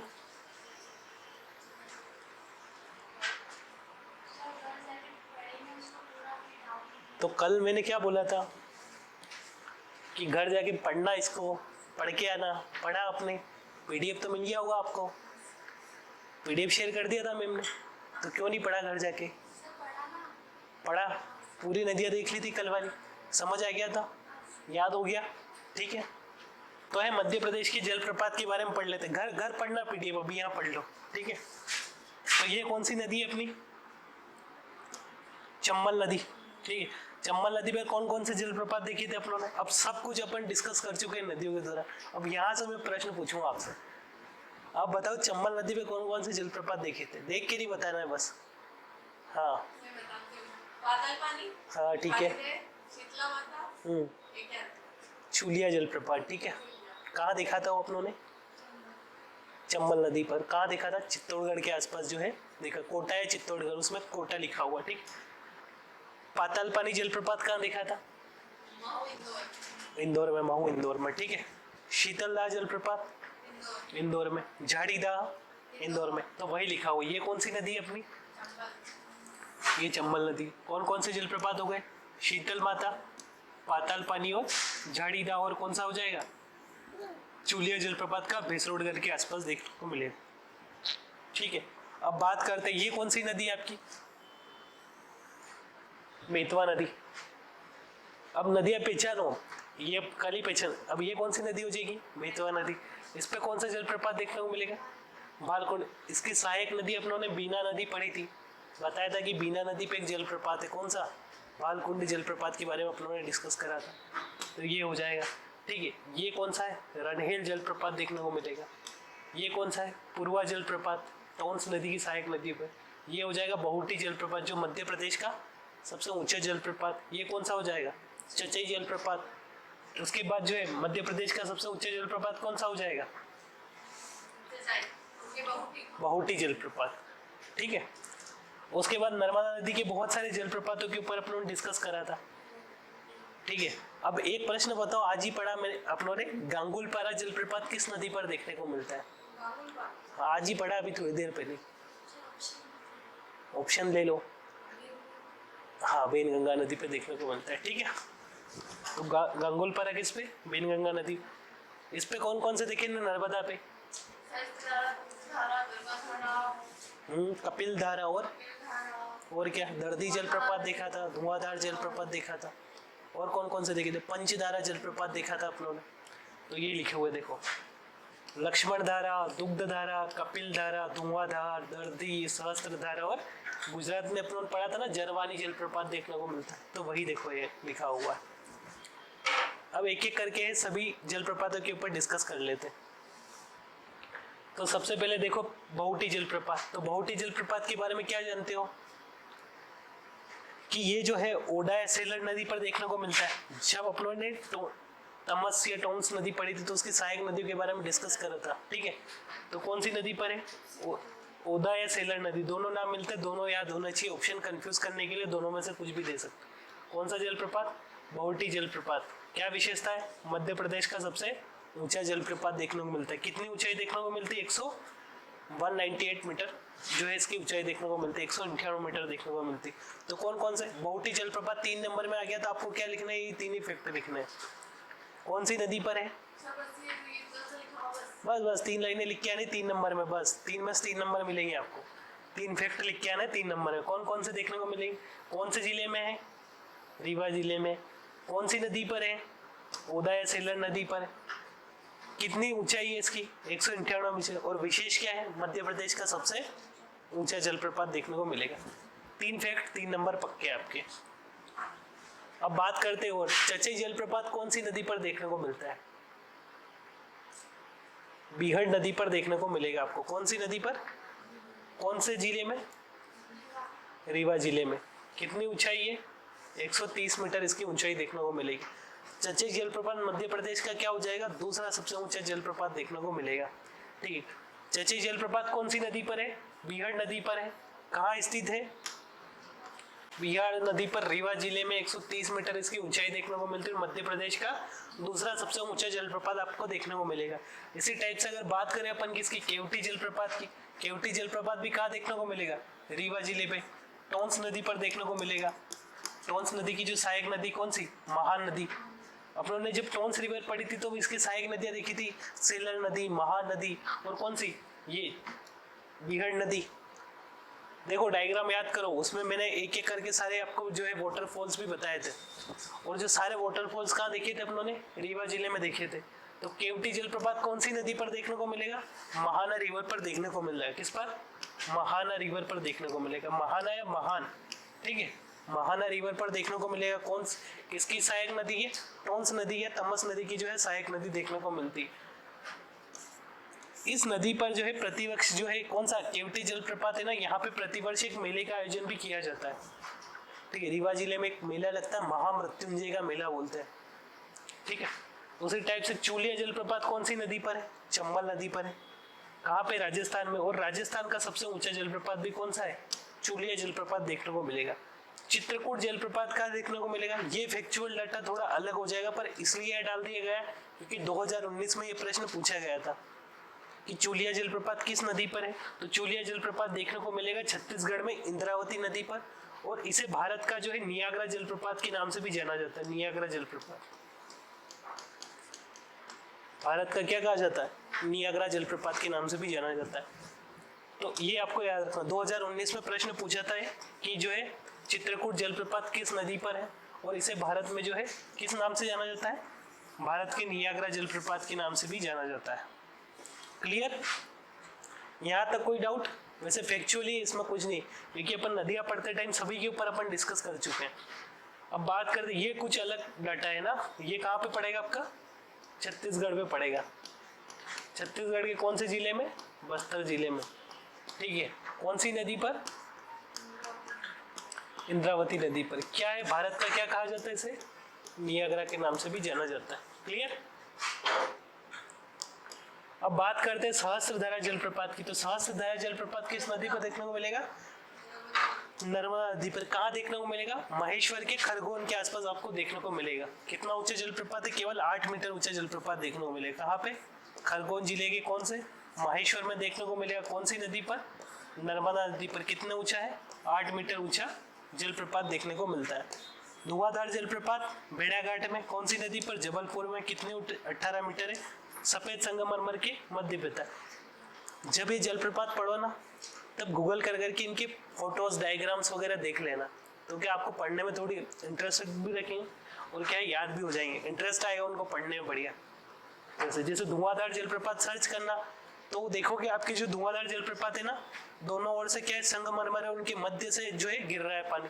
तो इतने जो है लगभग कितने ऊंचाई से गिर रहा है, 18 मीटर ऊंचाई से गिर रहा है। तो एकदम धुआं जैसा माहौल बन जाता है वहाँ, जहाँ ये गिरता है ना वहाँ पे। तो इसलिए इसका नाम ही क्या रख दिया, धुआंधार जलप्रपात रख दिया। हाँ, उसमें क्या पानी गिरता है ना, तो दुग्ध के समान लगता है, हाँ, इसलिए उसको दुग्धधारा बोल दिया। बस जैसे काम वैसा नाम। ठीक है, एक और जलप्रपात कौन सा है, कपिलधारा जलप्रपात। जब नर्मदा नदी का उद्गम होता है, उसी से कुछ आगे चलकर कौन सा जलप्रपात बनाती है, अनूपपुर के आसपास लगभग जो जहाँ से उद्गम होता है अमरकंटक से, वहां से लगभग 6 किलोमीटर आगे बढ़ते और कौन सा नर्मदा जलप्रपात बनाती? नर्मदा नदी कपिलधारा जलप्रपात बनाती। ये पूछ लेगा कपिलधारा जलप्रपात किस नदी पर स्थित है, तो आपका आंसर क्या होगा? नर्मदा नदी पर जो है कपिलधारा जलप्रपात स्थित है। और कौन कौन से देख लिए? सहस्त्रधारा जलप्रपात नर्मदा नदी पर है। धुआंधार जलप्रपात कौन सी नदी पर है? नर्मदा नदी पर है। इंद्रावती नेशनल पार्क कहाँ देखने को मिलेगा? छत्तीसगढ़ में। ये तो पढ़ा ही नहीं अपनों ने। क्या पढ़ा था? चित्रकूट जलप्रपात कौन सी नदी पर देखने को मिलेगा? इंद्रावती नदी पर। इसे किस नाम से जाना जाता है? भारत के नियाग्रा फॉल्स के नाम से भी जाना जाता है। ठीक है, क्लियर। अब बात करते हैं और जलप्रपातों के बारे में, देख लेते हैं 4-5 और। ये जो है यहाँ से नए आएंगे, यहाँ से जो जलप्रपात आएंगे ना, इनके बारे में अपनों ने डिस्कस नहीं करा है, तो यहाँ से जो है कुछ नई चीजें देखने को मिलेगी आप। तो सबसे पहले देखेंगे आप एक रनहेल जलप्रपात। कौन सा? रनहेल, ये है ना। रनहेल जलप्रपात कहाँ देखने को मिलेगा? छतरपुर जिले में देखने को मिलेगा। कौन सी नदी पर? केन नदी पर। ये जो है केन नदी पर एक और नदी आकर मिलती है, कौन सी? खार नदी, है ना, इस पे आकर देखने को मिलेगा। खजुराहो एयरपोर्ट किस वाटरफॉल्स के पास में है? तो रनहेल जलप्रपात के पास में। देख, कुछ याद मत रखना, ये याद रख लेना, रनहेल जलप्रपात कहाँ देखने को मिलता है? छतरपुर में देखने को मिलता है। क्लियर, बस इतना याद रखना। पातालपानी जलप्रपात देख चुके अपन, कौन सी नदी पर है? चंबल नदी पर देखने को मिलेगा। ये ठीक है, पिकनिक पॉइंट है। टांटिया मामा का क्या है पे समाधि भी देखने को मिलेगी, टांटिया भील की। ठीक है, तो पूछ लेगा आपसे कि पातालपानी जलप्रपात 3 नंबर में पूछ लिया, तो क्या क्या बोलोगे अब? कौन सी नदी पर है? चंबल नदी पर। इसकी जो ऊंचाई कितनी देखने को मिलती है? 10 मीटर के आसपास इसकी ऊंचाई देखने को मिलती है। अगर ऊंचाई याद रह जाए तो बढ़िया है। ठीक है, विशेष तथ्यों में क्या दे दोगे? एक तो दे दोगे कहाँ पर स्थित है, इंदौर जिले में है, स्थिति बता दोगे, इंदौर के महू के आसपास। ठीक है, और क्या बता दोगे कौन सी नदी पर है, तो क्या हो जाएगा? चंबल नदी पर। विशेष में क्या बता दोगे? जो एक तो पिकनिक पॉइंट है और क्या है? टांटिया मामा की समाधि इसी के पास स्थित है। क्लियर। अब बात करते हैं जमुना जलप्रपात की। ये पड़ेगा आपको कहाँ पे? पंचमढ़ी के आसपास पड़ेगा। कहाँ पड़ेगा? पंचमढ़ी के आसपास पड़ेगा। ऊपर से पहाड़ी झरना बेसिकली देखने को मिलता है। जब इस झरने के नीचे अपन खड़े होते हैं तो पानी की जो चुभता है पानी, तो ऐसा लगता है जैसे मधुमक्खी काट रही हो। तो उसी हिसाब से इसको किस में बी फॉल्स के नाम से भी संबोधित कर दिया जाता है। बी फॉल्स क्यों कहा जाता है? पानी ऊपर से गिरेगा, अगर अपन उसके नीचे खड़े रह गए तो मधुमक्खी काट रही हो ऐसा फील होता है, इसलिए इसको किस नाम से जाना जाता है? बी फॉल्स के नाम से भी जाना जाता है। कहाँ देखने को मिलेगा? पंचमढ़ी में। पंचमढ़ी कहाँ पड़ता है अपना? होशंगाबाद में पड़ता है। तो कहाँ? होशंगाबाद के पंचमढ़ी में पड़ता है। जमुना जलप्रपात है, पंचमढ़ी शहर है, उसको वाटर सप्लाई इसी जलप्रपात से होता है। ये लिखा हुआ देखो, जमुना जलप्रपात से पंचमढ़ी शहर को क्या होती है? जल आपूर्ति होती है। क्लियर, यहां तक कोई डाउट?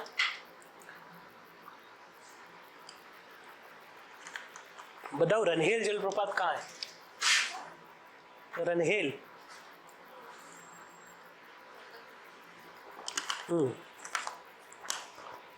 रनहेल जलप्रपात पड़ेगा छतरपुर में। भालकुंड जलप्रपात कौन सी नदी पर देखने को मिलेगा? बीना नदी पर देखने को मिलेगा। ठीक है, अब बात करते हैं कौन सा? जमुना जलप्रपात। जमुना जलप्रपात को एक और किस नाम से जाना जाता है? तो वी फॉल्स के नाम से जाना जाता है। अब बात करते हैं किसकी? अप्सरा वाटरफॉल की। तो ये भी पड़ेगा आपको कहाँ? पंचमढ़ी में। ठीक है, पंचमढ़ी में पड़ता है। इसको किस नाम से? अप्सरा या परी फॉल्स के नाम से भी इसको जाना जाता है। भालकुंड जलप्रपात कहाँ पड़ेगा? अपने बेतवा नदी पर। किसमें? बीना नदी पर देखने को मिलेगा। और कौन से जिले में? सागर जिले में देखने को मिलेगा। ये सभी अपन डिस्कस कर चुके हैं। अब बात करते हैं किसकी? 2 जलप्रपात जो पन्ना जिले में स्थित है। कहाँ पे? पन्ना जिले में। कौन कौन से? एक पड़ेगा आपका कौन सा? गाथा जलप्रपात। कौन सा? गाथा जलप्रपात। कौन से जिले में पड़ेगा? पन्ना जिले में पड़ेगा। बस ये याद रख लेना, कहाँ पे? गाथा जलप्रपात पन्ने जिले में। पांडव फॉल्स कहाँ देखने को मिलेगा? ठीक है, ये भी पन्ना शहर में देखने को मिलेगा। अपने मैंने बोला ना, पन्ना शहर के 2 वाटरफॉल्स याद रखना। एक कौन सा? गाथा जलप्रपात और एक कौन सा? पांडव फॉल्स याद करना। अब मैं प्रश्न पूछूंगा, ऐसे सही जोड़ी मिलानी आपको कि कौन सा जलप्रपात जो है कहाँ स्थित है। ठीक है, तो सबसे पहला है आपका, अभी मत बोलना, जब पूछो तब बोलना, खाली नाम लिख रहा हूँ। ठीक है,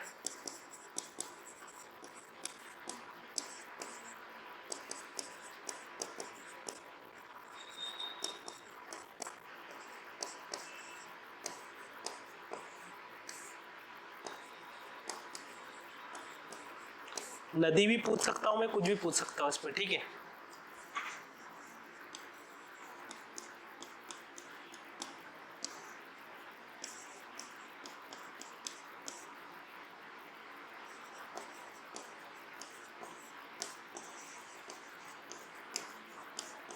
ठीक है, अक्षर समझ में आ रहे हैं? देखो मैं पढ़ के बताता हूँ। इंद्रावती के आगे क्या लिखा है? छत्तीसगढ़ लिखा है। बालकुंड के आगे क्या लिखा है? सागर लिखा है। सहस्त्रधारा के आगे कौन सा लिखा है? अनूपपुर लिखा है। और परी फॉल्स के आगे क्या लिखा है? पंचमढ़ी लिखा है। अब प्रश्न ये पूछा है कि निम्नलिखित में से मतलब कौन सा जो है युग्म जो है सुमेलित नहीं है, कौन सा नहीं है? हाँ सही है, बिना सागर में। गलत बता रही हो, कौन सा सही है इसमें? नहीं तो आप सही बता रही हो ना, सही है, वो सागर में ही है। क्या है आंसर, क्या है इसका?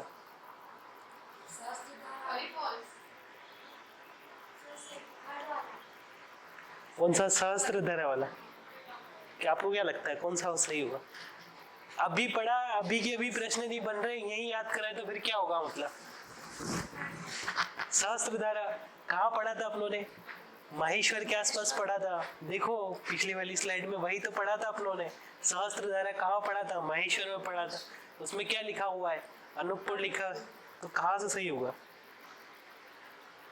भालकुंड जलप्रपात क्या लिखा हुआ है? भालकुंड जलप्रपात सागर जिले में। हाँ, कपिल धारा, दुग्ध धारा। परी फॉल्स कैसे? परी फॉल्स अभी तो बताया मैंने। ये देखो अप्सरा जलप्रपात कहाँ? परी फॉल्स के नाम से जाना जाता है। कहाँ? होशंगाबाद के पंचमढ़ी में। तो ऐसे ही तो प्रश्न गलत होंगे। फोकस रखो यार, ठीक है। तो क्लियर हो गया? ठीक है, नर्मदा नदी पर स्थित जलप्रपात को एक डायग्राम से समझ सकते हो आप। ये डायग्राम हो जाएगा आपका।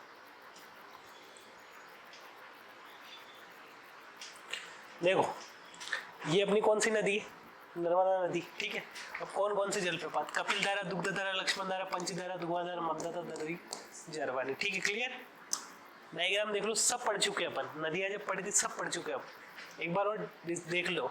सहस्त्रधारा कहाँ पढ़ रहा है? अनूपपुर यहाँ रहेगी और सहस्त्रधारा कहाँ है? क्लियर है?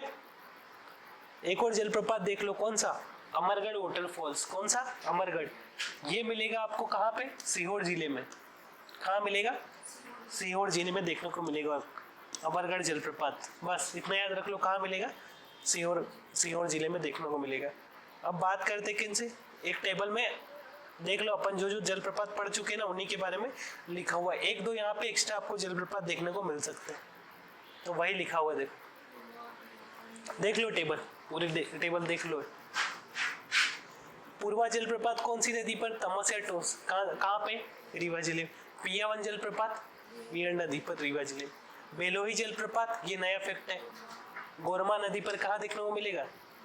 रीवा में देखने को मिलेगा। पांडव फॉल्स केन नदी पर कहाँ देखने को मिलेगा? पन्ना में। गाथा जलप्रपात के बारे में पढ़ चुके, कौन सी नदी पर? केन नदी पर। कहाँ देखने को मिलेगा? पन्ना में। दुग्धधारा जलप्रपात नर्मदा नदी पर कहाँ देखने को मिलेगा? अमरकंटक में। शंभुधारा नर्मदा नदी पर कहाँ देखने को मिलेगा? अमरकंटक में। जखानी जलप्रपात कहाँ देखने को? नर्मदा नदी पर, अमरकंटक में। दर्दी जल जखानी ये अमरकंटक वाला है, जारवानी गुजरात में। दर्दी जलप्रपात नर्मदा नदी पर कहाँ देखने को मिलेगा? गुजरात नहीं है, मध्य प्रदेश। ठीक है, कहाँ पे? खंडवा खरगोन के आसपास ही देखने को मिलेगा। झाड़ीदार जलप्रपात चंबल नदी पर। शीतल माता चंबल नदी पर। गांगुलपारा वेनगंगा नदी पर, बालाघाट में। सुल्तानगढ़ जलप्रपात कौन सी नदी पर देखने को मिलेगा? पार्वती नदी पर देखने को मिलेगा। कहाँ देखने को मिलेगा? शिवपुरी के आसपास देखने को मिलेगा। उषा जलप्रपात कौन सी नदी पर?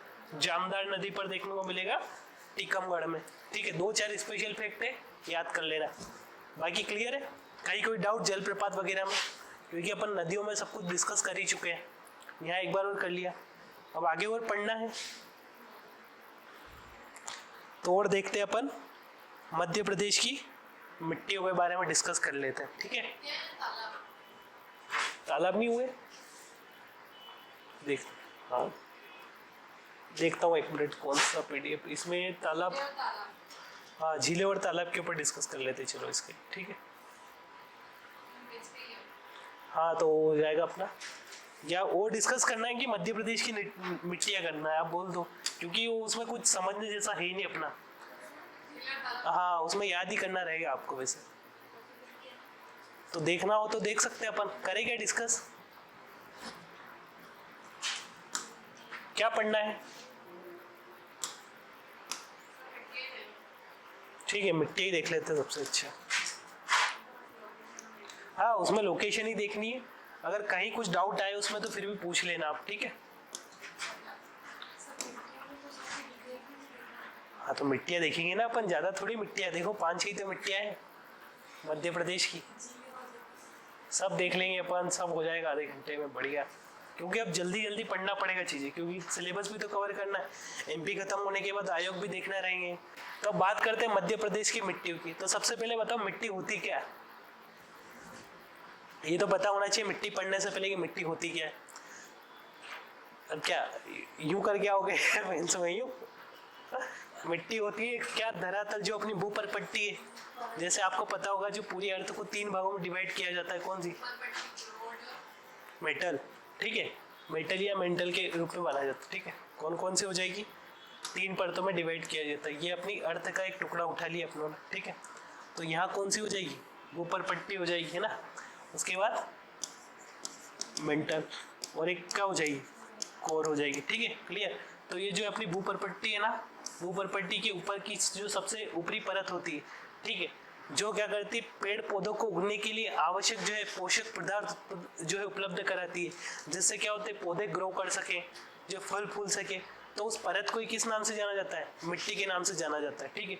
अब मिट्टी बहुत सारे जो है तत्वों से मिलकर बनी होती है, इसमें बहुत सारे खनिज पदार्थ मिले होते हैं, जीवाश्म मिला होता है जिसे ह्यूमस के नाम से जाना जाता है। इस टाइप से जो है देखो, तो मिट्टी क्या है? परिभाषा, धरातल के ऊपर पाई जाने वाली परत जो पेड़ पौधों को उगने के लिए क्या करती है, आवश्यक पोषक पदार्थ उपलब्ध कराती है। किस नाम से जानी जाती है? मिट्टी के नाम से जानी जाती है। ये बेसिक से जो है अपनी डेफिनेशन हो जाएगी। मिट्टी के अगर आप जो है टाइप्स के ऊपर देखोगे तो मिट्टी मुख्यतः आपको जो मध्य प्रदेश के परिप्रेक्ष्य में देखोगे 3 प्रकार की मिट्टी देखने को मिलेगी। इंडिया में भी 3 टाइप की मिट्टी होगी। पीएच स्केल में कितने मापक होते हैं? 3 होते हैं। 2021 की जो है मेंस में 3rd पेपर में 11 नंबर में पीएच स्केल के बारे में पूछा गया था कि पीएच स्केल के बारे में टिप्पणी करें, इस टाइप का प्रश्न आया था। 2 पेज में लिखना था पूरा पीएच स्केल को। तो अगर बात पीएच स्केल से अगर अपन किसी मिट्टी को मापेंगे तो 3 प्रकार की मिट्टियां मध्य प्रदेश में हमें देखने को मिलेगी।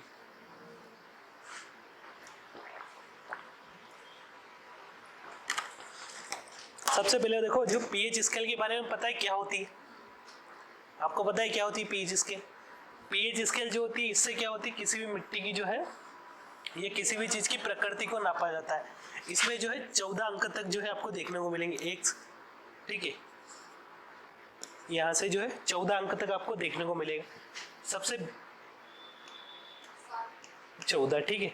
7 से ऊपर जो अगर किसी है ना, जैसे किसी तत्व को माप रहे, किसी पदार्थ को माप रहे, अगर उसकी जो है पीएच वैल्यू अगर 7 से ज्यादा आती है, 7 से लेकर 14 के बीच में आती है, तो उसको किस नाम से जाना जाता है? क्षारीय प्रकृति का माना जाता है। अगर 7 से कम अगर वैल्यू आ रही है तो उसको किस नाम से जाना जाएगा?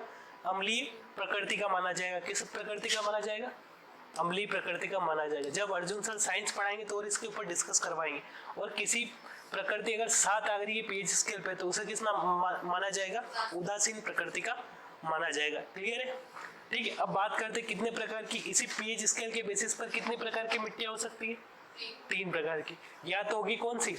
अम्लीय प्रकृति की मिट्टी, ठीक है, या कैसी होगी? क्षारीय प्रकृति की मिट्टी, या होगी कौन सी अपनी उदासीन प्रकृति की मिट्टी होगी। वही लिखा हुआ है देखो, जो अम्लीय प्रकृति की मिट्टी का पीएच कैसा होता है? 7 से कम होगा। क्षारीय प्रकृति का कितना होगा? 7 से अधिक होगा। उदासीन का कितना होगा? 7 होगा। क्लियर है? अगर किसी मिट्टी में जो है अम्लीय पदार्थों की मात्रा ज्यादा है, अगर कोई मिट्टी ज्यादा अम्लीय है तो उसकी अम्लीयता को दूर करने के लिए किसका प्रयोग करेंगे अपन? उसकी अम्लीयता को दूर करने के लिए जो चूने का प्रयोग करेंगे। किसका करेंगे? चूने का प्रयोग करेंगे। तो इस टाइप के प्रश्न भी पूछे जा सकते हैं आपसे, क्या कि जो है मिट्टी में अम्लीयता को दूर करने के लिए किसका प्रयोग किया जाता है? ऑप्शन में दे दिया आपसे, चूना दे दिया, तो अम्लीयता को दूर करने के लिए किसका प्रयोग करेंगे? चूने का प्रयोग करेंगे। इसी टाइप से किसी जो है मिट्टी अगर ज्यादा क्षारीय है तो क्षारीयता का निराकरण करने के लिए किसका प्रयोग करेंगे? जिप्सम का या पाइराइट्स का प्रयोग करेंगे। ठीक है। अम्लीयता को दूर करने के लिए किसका प्रयोग करेंगे? चूने का, ठीक है, चूने का प्रयोग करेंगे। क्षारीयता को दूर करने के लिए किसका प्रयोग करेंगे? जिप्सम का प्रयोग करेंगे। और किसका करेंगे? पाइराइट्स का प्रयोग करेंगे। ये अपनों ने कुछ बेसिक इंफॉर्मेशन मिट्टियों के बारे में समझ ली। अब यहाँ से शुरू होती है मध्य प्रदेश की मिट्टी। तो अगर मध्य प्रदेश की मिट्टियों को आप समझोगे तो ओवरऑल मध्य प्रदेश में जो है 5 प्रकार की मिट्टी आपको देखने को मिलेगी। कितने प्रकार की? 5 प्रकार की मिट्टी आपको देखने को मिलेगी। कौन कौन सी मिट्टियाँ हो जाएगी अपनी? एक हो जाएगी आपको, हाँ, जब अपन मध्य प्रदेश के भौतिक विभाजन के बारे में डिस्कस कर रहे थे तो एक पठार की अपनों ने मिट्टियों के ऊपर भी डिस्कस करा था। तो अपनों ने देखा था उसमें कि जलोढ़ मिट्टी कहाँ पाई जाती है? मध्य भारत के पठार में आपको क्या देखने को मिलेगी? जलोढ़ मिट्टी देखने को मिलेगी। काली मिट्टी अपनों ने पढ़ी थी तो कहाँ देखा था अपनों ने? मालवा का पठार, नर्मदा सोन घाटी क्षेत्र देखा था। सतपुड़ा जो पर्वतीय क्षेत्र देखा था उसका क्या जो है पश्चिमी भाग देखा था अपनों ने। तो कौन सी मिट्टी पाई जाती? काली मिट्टी। कौन सी हो गई? एक अपनी जलोढ़ मिट्टी के बारे में डिस्कस कर लिया था अपने। एक और अपनों ने बुंदेलखंड का पठार पढ़ा था तो वहां क्या कौन सी मिट्टी के बारे में डिस्कस करा था कि यहाँ पाई जाती मिश्रित प्रकार की लाल पीली और काली मिट्टी का मिश्रण देखने को मिलता है। बताया था ना मैंने कि मालवा में काली मिट्टी पाई जाती है, उधर अपन देखेंगे बघेलखंड के पठार वगैरह में जो है आपको लाल पीली मिट्टी मिलेगी।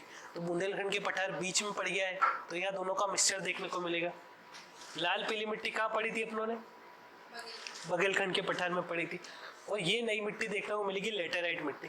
तो ये आपको जो है बालाघाट वाला कुछ क्षेत्र है ना, लेटेराइट मिट्टी बेसिकली वहां बनती है जहाँ जो है वर्षा ज्यादा होती है।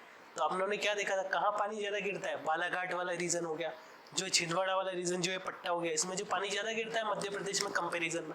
तो यहाँ कौन सी मिट्टी देखने को मिलेगी आपको? लेटेराइट मिट्टी देखने को मिलेगी। जब अपनों ने मध्य प्रदेश का भौतिक विभाजन पढ़ा था तब मैंने आपको बताया था कि काली मिट्टी मुख्यतः मध्य प्रदेश में 3 भागों में अपन डिवाइड करके पढ़ सकते हैं। एक देखा था गहरी काली मिट्टी, एक साधारण काली मिट्टी और एक कौन सा देखा था? छिछली काली मिट्टी देखने को मिला। अगर मध्य प्रदेश के ओवरऑल परिप्रेक्ष्य में अगर बात करोगे तो काली मिट्टी मध्य प्रदेश के लगभग कितने 47% क्षेत्रफल पर जो पाई जाती है। कितने? 47% क्षेत्रफल पर जो है मध्य प्रदेश की काली मिट्टी पाई जाती है। काली मिट्टी का अगर फॉर्मेशन अपनों ने देखा था तो किससे हुआ था? दक्कन ट्रेप का जो ज्वालामुखी उद्भेदन हुआ था उससे कौन सी रोक बनी थी? बेसाल चट्टानें बनी थी। उन्हीं बेसाल चट्टानों के अपक्षय अपरदन से किसका निर्माण होता है? काली मिट्टी का निर्माण होता है। ठीक है, अगर काली मिट्टी के टाइप्स के ऊपर देखोगे तो सबसे ज्यादा क्षेत्रफल पर कौन सी पाई जाती है मध्य प्रदेश में? साधारण काली मिट्टी आपको देखने को मिलेगी। ठीक है, और सबसे कम क्षेत्रफल पर काली मिट्टी में कौन सी मिट्टी पाई जाती है? गहरी काली मिट्टी पाई जाती है। ठीक है, इसी टाइप से अगर बात करें अपन लाल पीली मिट्टी, तो लाल पीली मिट्टी मध्य प्रदेश की कुल 37% एरिया पर पाई जाती। कितने? 37% एरिया पर पाई जाती।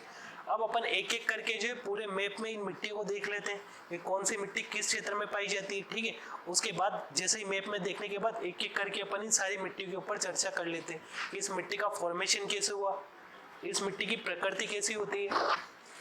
मध्य प्रदेश में जितनी भी मिट्टी आप पढ़ोगे हर मिट्टी में नाइट्रोजन ह्यूमस पदार्थ की आपको क्या देखने को मिलेगी? कमी देखने को मिलेगी। ठीक है, नाइट्रोजन और ह्यूमस की क्या देखने को मिलेगी? कमी देखने को मिलेगी। तो इस टाइप से अपन एक एक करके जो है इन सभी के ऊपर डिस्कस कर लेते हैं। अपन देखेंगे कौन सी मिट्टी में कौन सी फसल उगाई जाती है। ठीक है, तो देखते हैं अब आगे। तो अगर आप मध्य प्रदेश का जो है मैप देखोगे,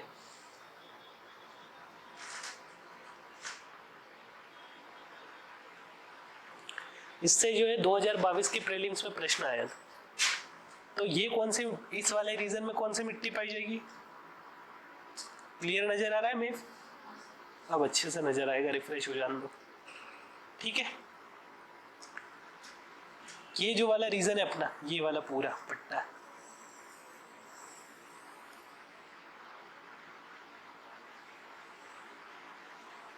ये इसमें कौन सी मिट्टी पाई जाएगी? काली मिट्टी देखने को मिलेगी। ओवरऑल कौन सा? मालवा का पठार, मध्य नर्मदा घाटी और सतपुड़ा का कैसा हो गया पश्चिमी क्षेत्र में आपको देखने को मिली है। इसमें कौन सी मिट्टी पाई जाएगी? काली मिट्टी। काली मिट्टी में कितने टाइप पड़े अपनों ने? 3 टाइप पड़े। अब 3 टाइप कहाँ का कौन कौन सा टाइप पाया जाता है उनके ऊपर देखते हैं। मालवा के अधिकांश भाग में कौन सी मिट्टी पाई जाती है? साधारण काली मिट्टी पाई जाएगी। इसमें मालवा के पठार में। मध्य नर्मदा घाटी में कौन सी मिट्टी देखने को मिलेगी? गहरी काली मिट्टी देखने को मिलेगी। सतपुड़ा के पश्चिमी क्षेत्र में कौन सी घाटी मिट्टी देखने को मिलेगी? छिछली काली मिट्टी देखने को मिलेगी। ठीक है, काली मिट्टी वाला क्षेत्र देख लिया, कितना क्षेत्रफल पर पाई जाती है, 47% एरिया पर देखने को मिलती है। कितने प्रकार की होती है, 3 प्रकार की, कौन कौन सी, छिछली काली, ठीक है, तो क्लियर हो गया।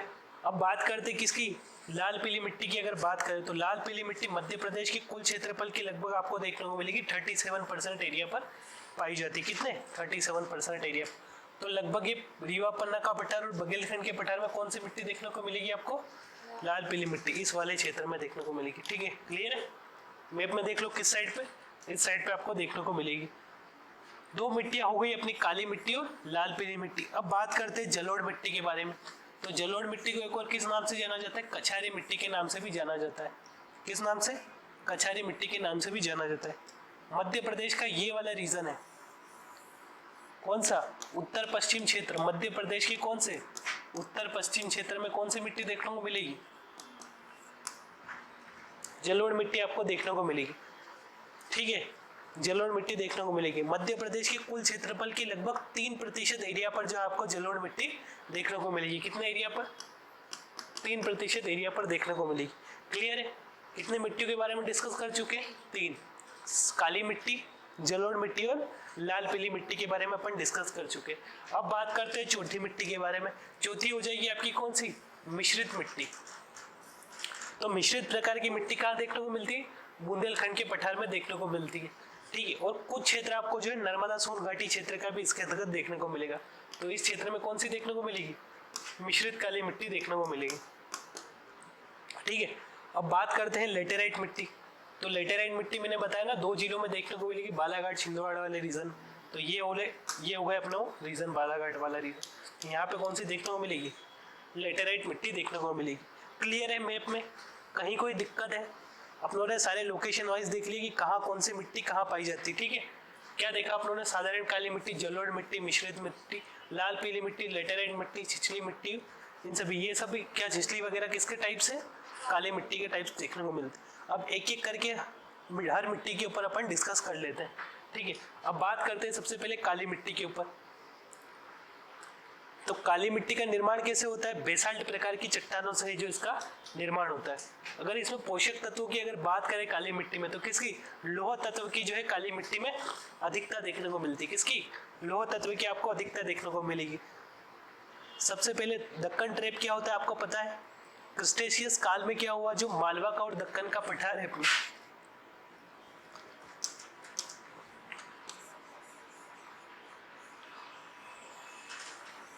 ठीक है, ये वाला जो पूरा रीजन है भारत का, ये वाला, ठीक है। तो यहाँ क्या हुआ, एक दरारी प्रकार का जो है उद्भेदन हुआ। किस टाइप का, दरारी प्रकार का उद्भेदन हुआ। दरारी प्रकार का जो है ज्वालामुखी उद्भेदन हुआ। कौन से काल में, क्रस्टेशियस काल के आसपास यहाँ पे हुआ। अब दरारी उद्भेदन से क्या हुआ, दरारी उद्भेदन जो ज्वालामुखी लावा जो है बाहर निकला, और लावा कैसा था, क्षारीय प्रकृति का जो लावा था। अब क्षारीय प्रकृति की लावा की विशेषता क्या होती है, वो जो है स्पीड से फैलता है। ठीक है, तो अब जैसे ही लावा निकला तो वो क्या हुआ, यहाँ से दरारी उद्भेदन से निकला, यहाँ जो है बहुत सारे क्षेत्रफल में फैल गया वो लावा। ठीक है, उस लावा के फैलने से क्या हुआ, जैसे ही लावा के ठंडा होने से जो है बेसाल्ट प्रकार की चट्टानों का निर्माण हुआ। उन्हीं बेसाल्ट चट्टानों के जो बाद में अपक्षय अपरदन से कौन सी मिट्टी बनी, अपनी काली मिट्टी का निर्माण हुआ। ठीक है, दरारी उद्भेदन क्लियर है।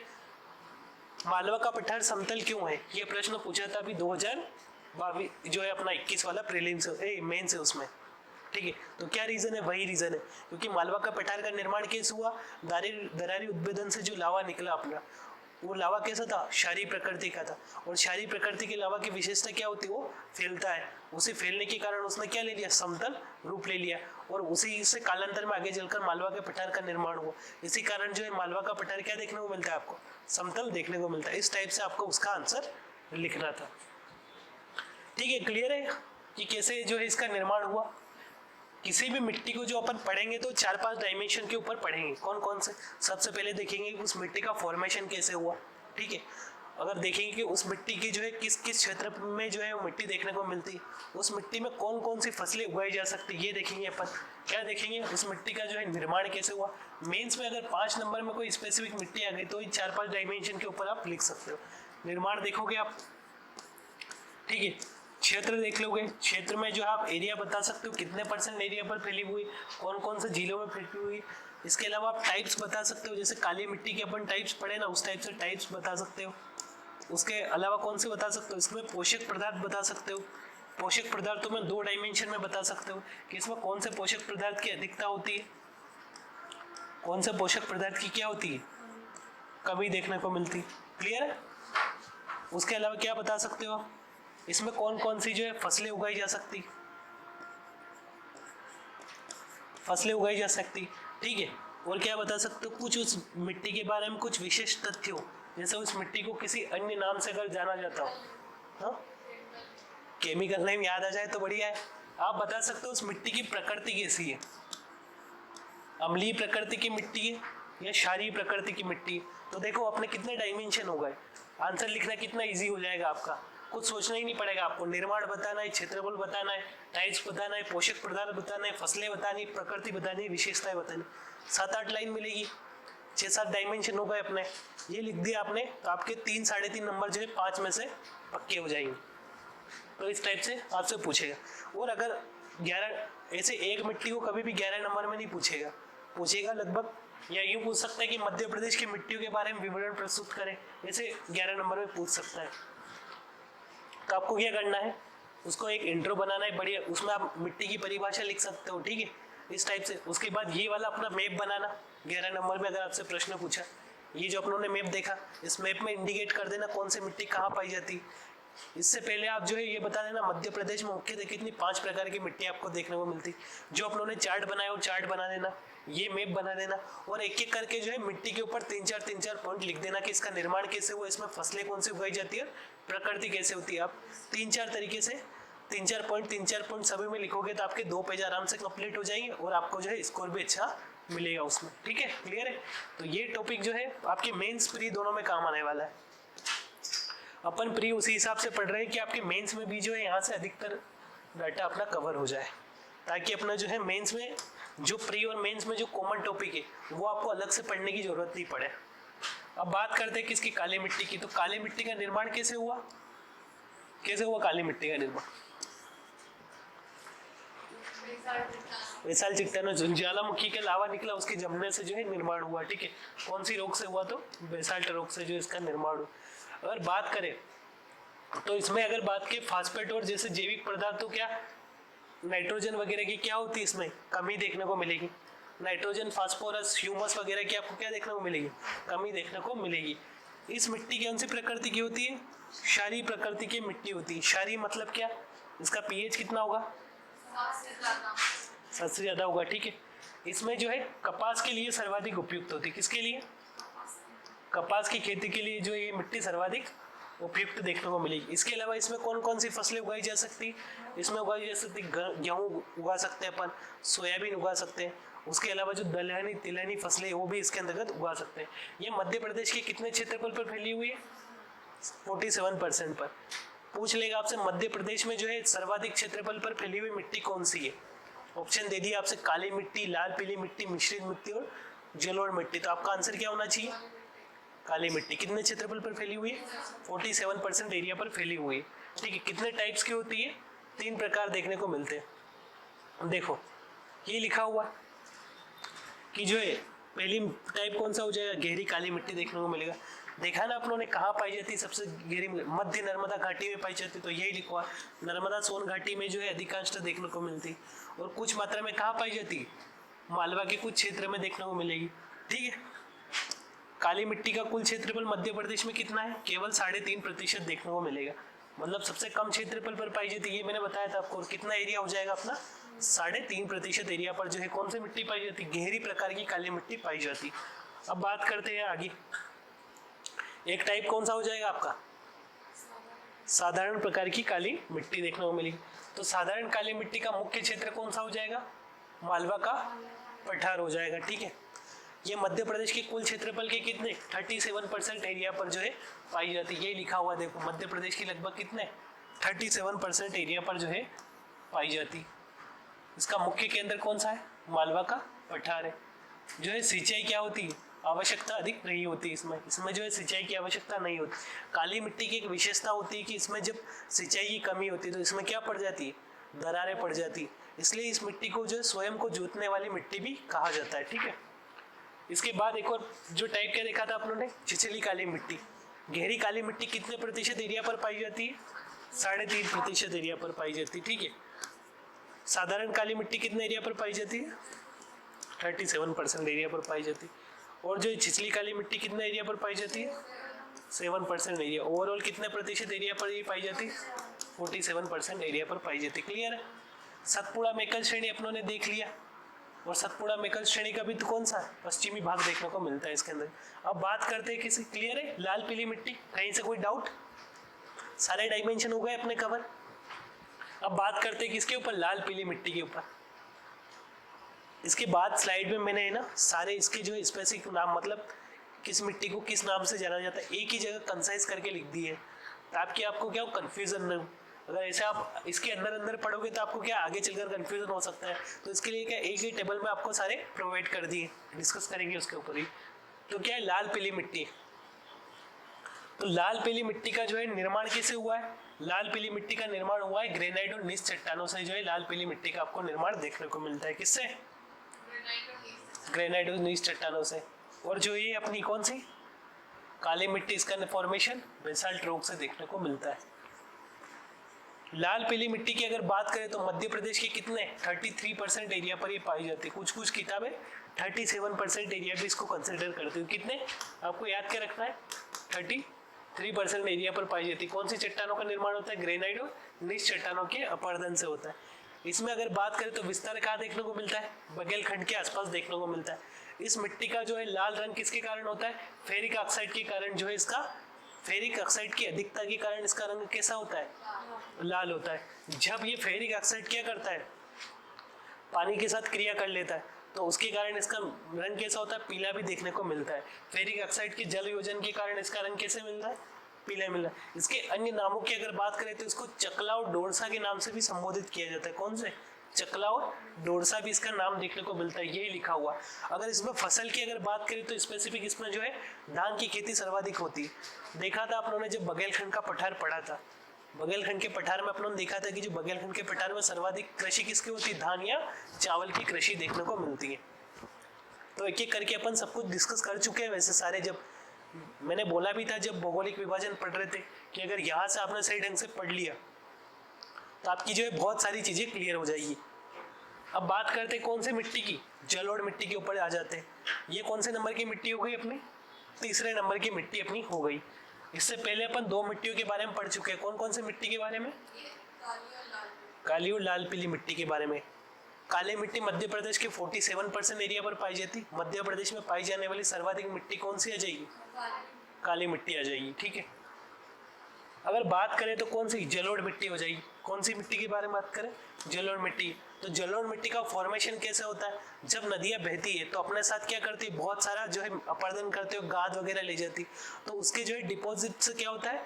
जलोढ़ मिट्टी का निर्माण होता है, ठीक है। उन नदियां जब बह रही है तो क्या करेगी? गाद को जो है अपने साइडों पे बिखेरती जाएगी और आगे बढ़ जाएगी। तो जहाँ जहाँ नई मिट्टी इकट्ठी होती है उससे किसका निर्माण होता है? जलोढ़ मिट्टी का निर्माण होता है। जलोढ़ मिट्टी बेसिकली आपको दो प्रकार की देखने को मिलती है। एक देखने को मिलेगी इसका खादर प्रकार, और एक देखने को मिलेगी बांगर प्रकार की। कितने? दो प्रकार की देखने को मिलती है, खादर और क्या देखने को मिलेगी? बांगर प्रकार की देखने को मिलेगी, ठीक है। जो है खादर को क्या बोला जाता है? नवीन जलोढ़। और बांगर को क्या बोला जाता है? जो पुरानी जलोढ़ होता है। जैसे ऐसे समझो, जैसे कोई नदी बह रही है, मान लो ये नदी बह रही है ना, ये, तो इसने क्या करा? कुछ अपर्दन करा, तो ये क्या करेगी? कुछ पदार्थों को डिपॉजिट करेगी। ये कुछ इसने डिपॉजिट कर दिया,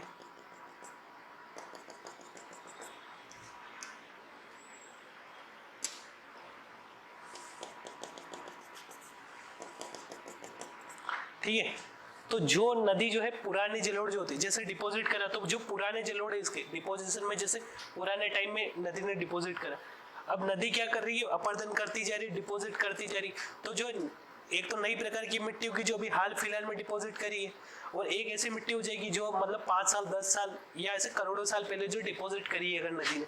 तो जो नदी जो है पुराने समय या जो नदी ने डिपॉजिट करा उसको अगर लंबा समय हो गया तो उस प्रकार की मिट्टी कौन सी हो जाएगी? पुरानी हो जाएगी।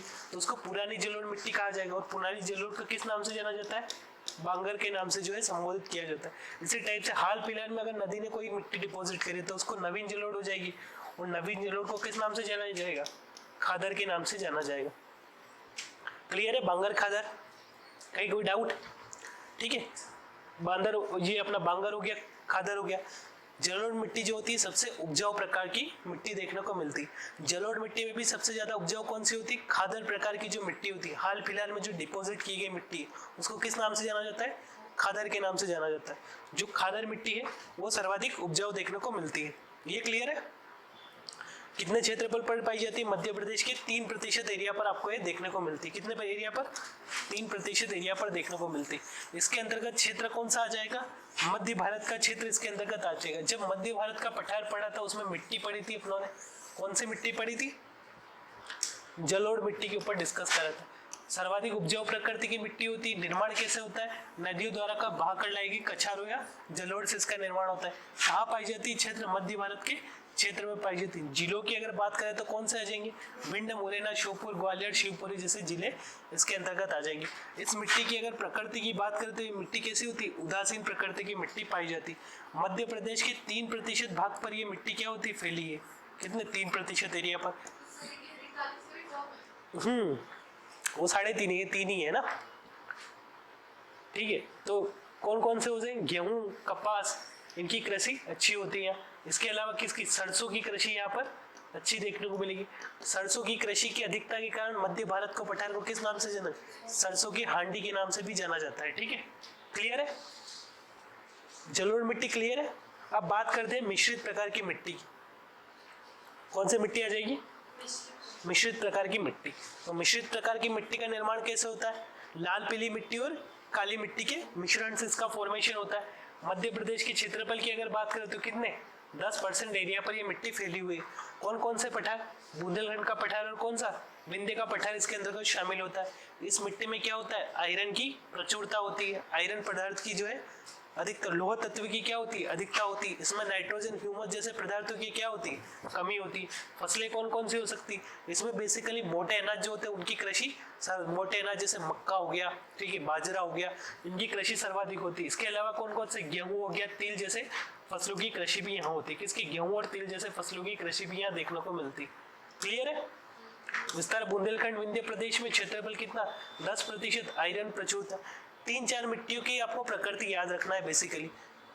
काली मिट्टी किस प्रकृति की पड़ी थी अपनों ने?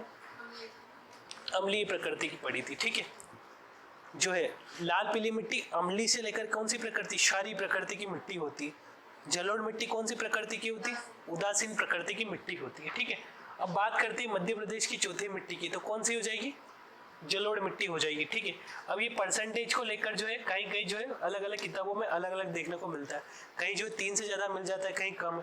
तो आपको बेसिकली परसेंटेज पे इतना ध्यान नहीं रखना है।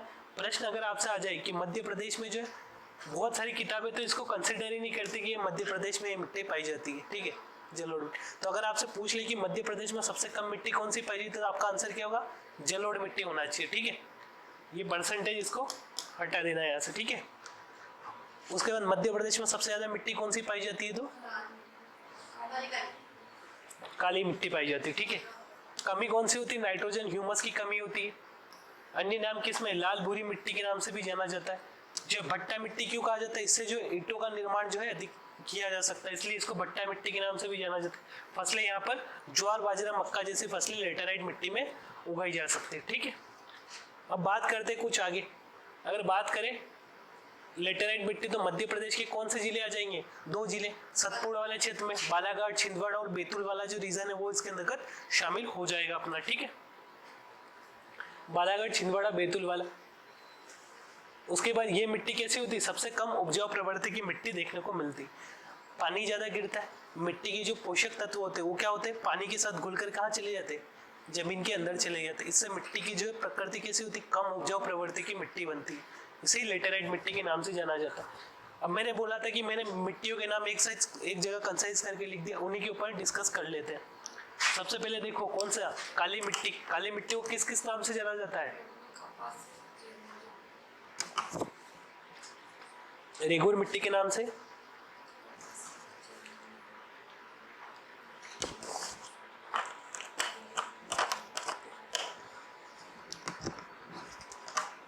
देखो काली मिट्टी, तो काली मिट्टी को किस नाम से जाना जाता है? रेगुर, कपासिया, चेरनोजम के नाम से भी जाना जाता है। कपासी क्यों कहा जाता है? क्योंकि कपास की जो है अधिकता, इसमें कपास की फसल अधिकता से पैदा होती है, उपजाऊ प्रवृत्ति की मिट्टी होती है कपास के लिए। इसके अलावा इसे जो है स्वयं को जोतने वाली मिट्टी भी कहा जाता है।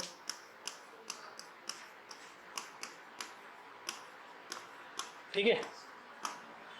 लाल पीली मिट्टी की अगर बात करें तो इसे चकला या डोरसा के नाम से जाना जाता है। जलोढ़ मिट्टी को किस नाम से? दोमट मिट्टी के नाम से भी जाना जाता है। और लेटेराइट मिट्टी को किस नाम से जाना जाता है? लाल भूरी या सफेद मृदा के नाम से भी जाना जाता है। मिट्टी के कलर के ऊपर बात कर लेते हैं कि जैसे काली मिट्टी है तो काली मिट्टी का काला रंग किस कारण होता है? लाल मिट्टी का लाल रंग जैसे अपन ने देखा था ना, फेरिक ऑक्साइड के कारण इसका रंग होता है। इसी टाइम से जो काली मिट्टी होती है, काली मिट्टी का काला रंग होता है टिटेनीफेरस मैग्नेटाइट के कारण होता है। किसके कारण होता है? टिटेनीफेरस मैग्नेटाइट के कारण। इसी टाइप से लाल मिट्टी का जो किसके कारण होता है? फेरिस ऑक्साइड के कारण होता है। और लेटेराइट मिट्टी का किसके कारण होता है सफेद रंग? केओलिन के कारण देखने को मिलता है। अब बात करते हैं फसलों की जो है प्रमुख, कौन सी मिट्टी में कौन कौन सी फसलें उगाई जाती है, या कौन सी जो है फसल के लिए कौन सी मिट्टी उपयुक्त होती है। तो कपास के लिए कौन सी मिट्टी उपयुक्त होती है? काली मिट्टी सबसे ज्यादा उपयुक्त होती है, वही लिखा हुआ देखो। कपास के लिए कौन सी? काली मिट्टी।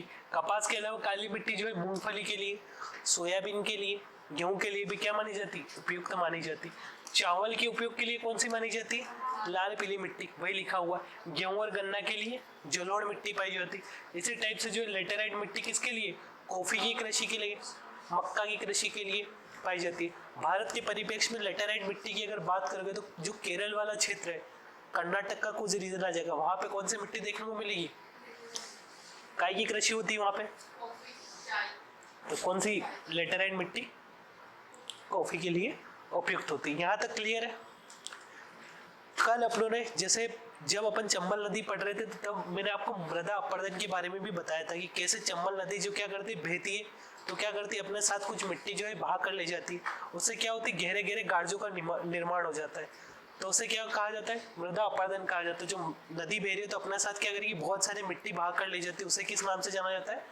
मृदा अपरदन के नाम से जाना जाता है। तो मृदा अपरदन बेसिकली कहाँ देखने को मिलेगा आपको? चंबल घाटी में देखने को मिलेगा, जो श्योपुर, मुरैना, भिंड, बीहड़ वाला रीजन जो श्योपुर, मुरैना, भिंड में देखने को मिलेगा। इसके अलावा मैंने आपको क्या बताया था, एक नदी और है जो मध्य प्रदेश में जो है अपरदन करने का काम करती है। ताप्ती नदी के बारे में पढ़ा था अपनों ने।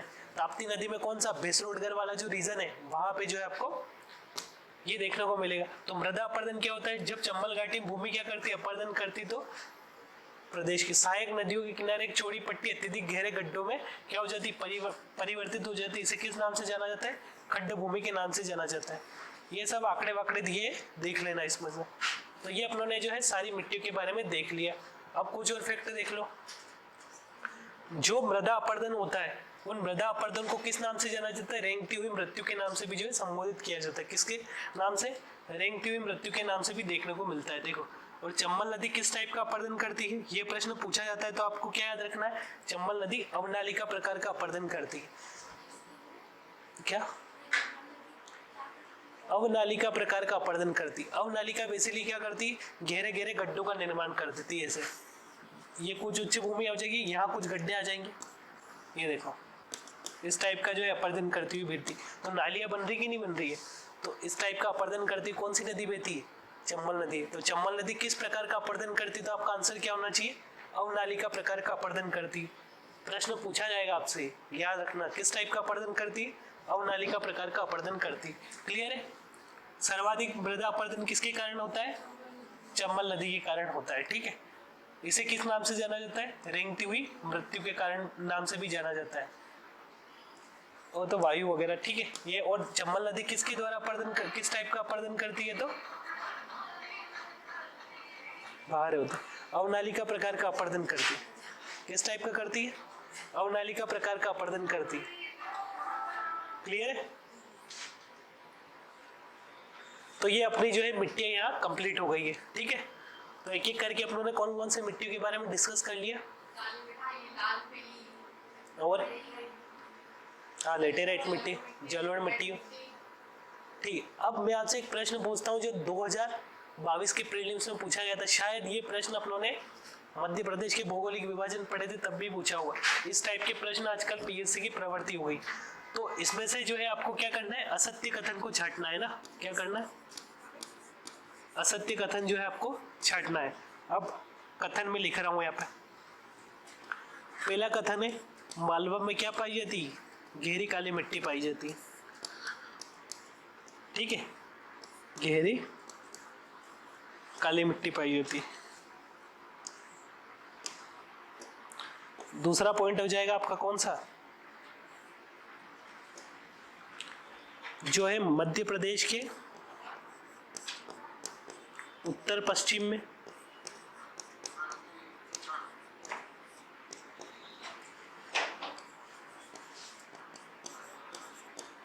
जलोढ़ मिट्टी पाई जाती। ठीक है,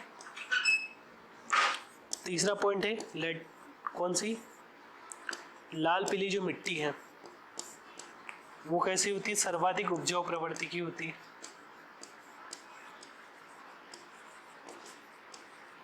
और एक और आपका प्रश्न हो जाएगा, जो है काली मिट्टी कपास के लिए जो है सर्वाधिक उपयुक्त होती है ना, उपयुक्त होती है। तो इनमें से जो एक गलत कथन कौन सा हो जाएगा, लाल पीली मिट्टी सर्वाधिक उपजाऊ मिट्टी। प्रश्न आ गया कि मध्य प्रदेश में सबसे ज्यादा तो काली मिट्टी, ठीक है, फिर कौन सी सबसे कम, जलोढ़ मिट्टी। ठीक है, अगर ऑप्शन में आपको जो है काली मिट्टी नहीं दिया तो आपका आंसर क्या हो जाएगा, फिर लाल पीली मिट्टी आंसर हो जाएगा। ठीक है, काली मिट्टी के बाद दूसरी सबसे सर्वाधिक पाई जाने वाली मिट्टी कौन सी है, तो लाल पीली मिट्टी आपको आंसर हो जाएगा। ठीक है, काली मिट्टी को किस नाम से जाना जाता है, रेगुर के नाम से भी जाना जाता है, कपासी मिट्टी के नाम से भी जाना जाता है। उसके अलावा जो है लाल पीली मिट्टी जो है जलोढ़ मिट्टी की जो है कौन सी प्रकृति की होती है, प्रश्न आया आपसे जलोढ़ मिट्टी कौन सी प्रकृति की होती है ना, की प्रकृति पूछी आपसे। ऑप्शन है आपका अम्लीय, क्षारीय और उदासी। क्या आंसर होना चाहिए इसका, उदासीन आंसर होगा। ठीक है, क्लियर है। तो इस टाइप के ही प्रश्न आपसे एग्जाम में बनेंगे।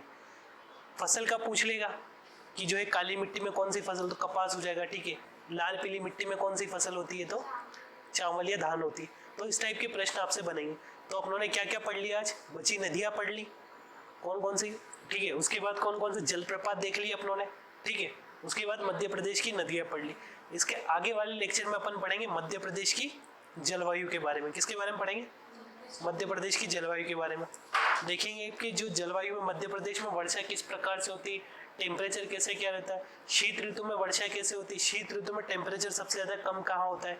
ठीक है, अपनों ने जब ये देखा था ना कि महाद्वीपीय जलवायु क्या होती है, सम जलवायु क्या होती है, मानसूनी जलवायु क्या होती है, उनके बारे में और अपन डिस्कस करेंगे कि कौन सी जलवायु कहाँ कहाँ पाई जाती है। ठीक है, बताओ मानसूनी जलवायु कहाँ कहाँ पाई जाती है मध्य प्रदेश में, ये अपन देख चुके हैं वैसे तो। और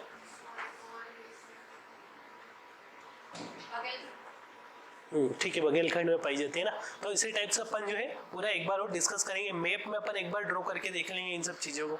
तो इस टाइप से जो अपन कल जलवायु वगैरह पूरा डिस्कस कर लेंगे। तो ऐसे करके अपना फिर उसके बाद फॉरेस्ट पढ़ लेंगे। ठीक है, कि वन कितने क्षेत्रफल, वनों का विभाजन किस प्रकार से किया गया है, क्षेत्रफल वाइज वन कहाँ सर्वाधिक देखने को मिलते हैं, परसेंटेज वाइज कहाँ देखने को मिलते हैं, सबसे कम कहाँ देखने को मिलते हैं, सबसे ज़्यादा कहाँ देखने को मिलते हैं। इस टाइप से प्रश्न भी आपसे एग्जाम में बनेंगे। तो ये अपन सब सीरीज वाइज चलते चलेंगे। ठीक है, अब कल आपको क्या करना है, लूसेंट है आपके पास, सबके पास है, तो उसमें ज्योग्राफी वाला चैप्टर खोलना, उसमें दे रखा है भारत की जनगणना। ठीक है, तो वो याद करके लाना। उसमें आप क्या है, सबसे पहले 4-5 टॉपिक याद करके ले आना, वहीं से प्रश्न पूछो। सबसे ज़्यादा जनसंख्या कहाँ पाई जाती है, जनसंख्या वाला याद करके आना कि सर्वाधिक जनसंख्या वाले स्टेट कौन कौन से हैं और सबसे कम जनसंख्या वाले स्टेट कौन कौन से है ना। एक तो ये करके लाना, एक याद करके लाना उसमें लिंगानुपात वाला, अब लिंगानुपात में क्या 3-4 चीजें याद करके लेना कि जो है सबसे ज्यादा लिंगानुपात कहाँ पाया जाता है, कौन कौन से जो ऐसे राज्य जहाँ सर्वाधिक लिंगानुपात देखने को मिलता है, सर्वाधिक वाले राज्य, ठीक है, संख्या में ना, संख्या में सबसे कम वाले राज्य,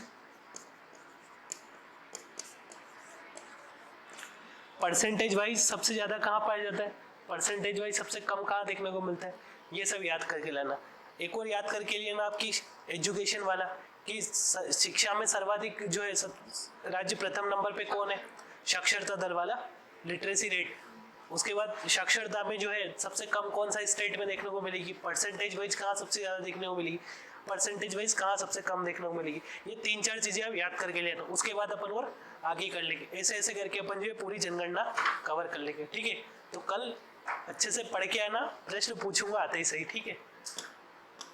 और अगर सिलेक्शन लेना है तो ईमानदारी से जो बता रहा हूँ मेहनत करते चलो, तो ही 80+ नंबर आएंगे, ठीक है। तो थोड़ी मेहनत आपको भी करना पड़ेगी उसमें, क्लियर है। तो इसके आगे अपन कल वाली क्लास में देखते हैं, ठीक है। तो मिलते हैं फिर अगली क्लास में, धन्यवाद।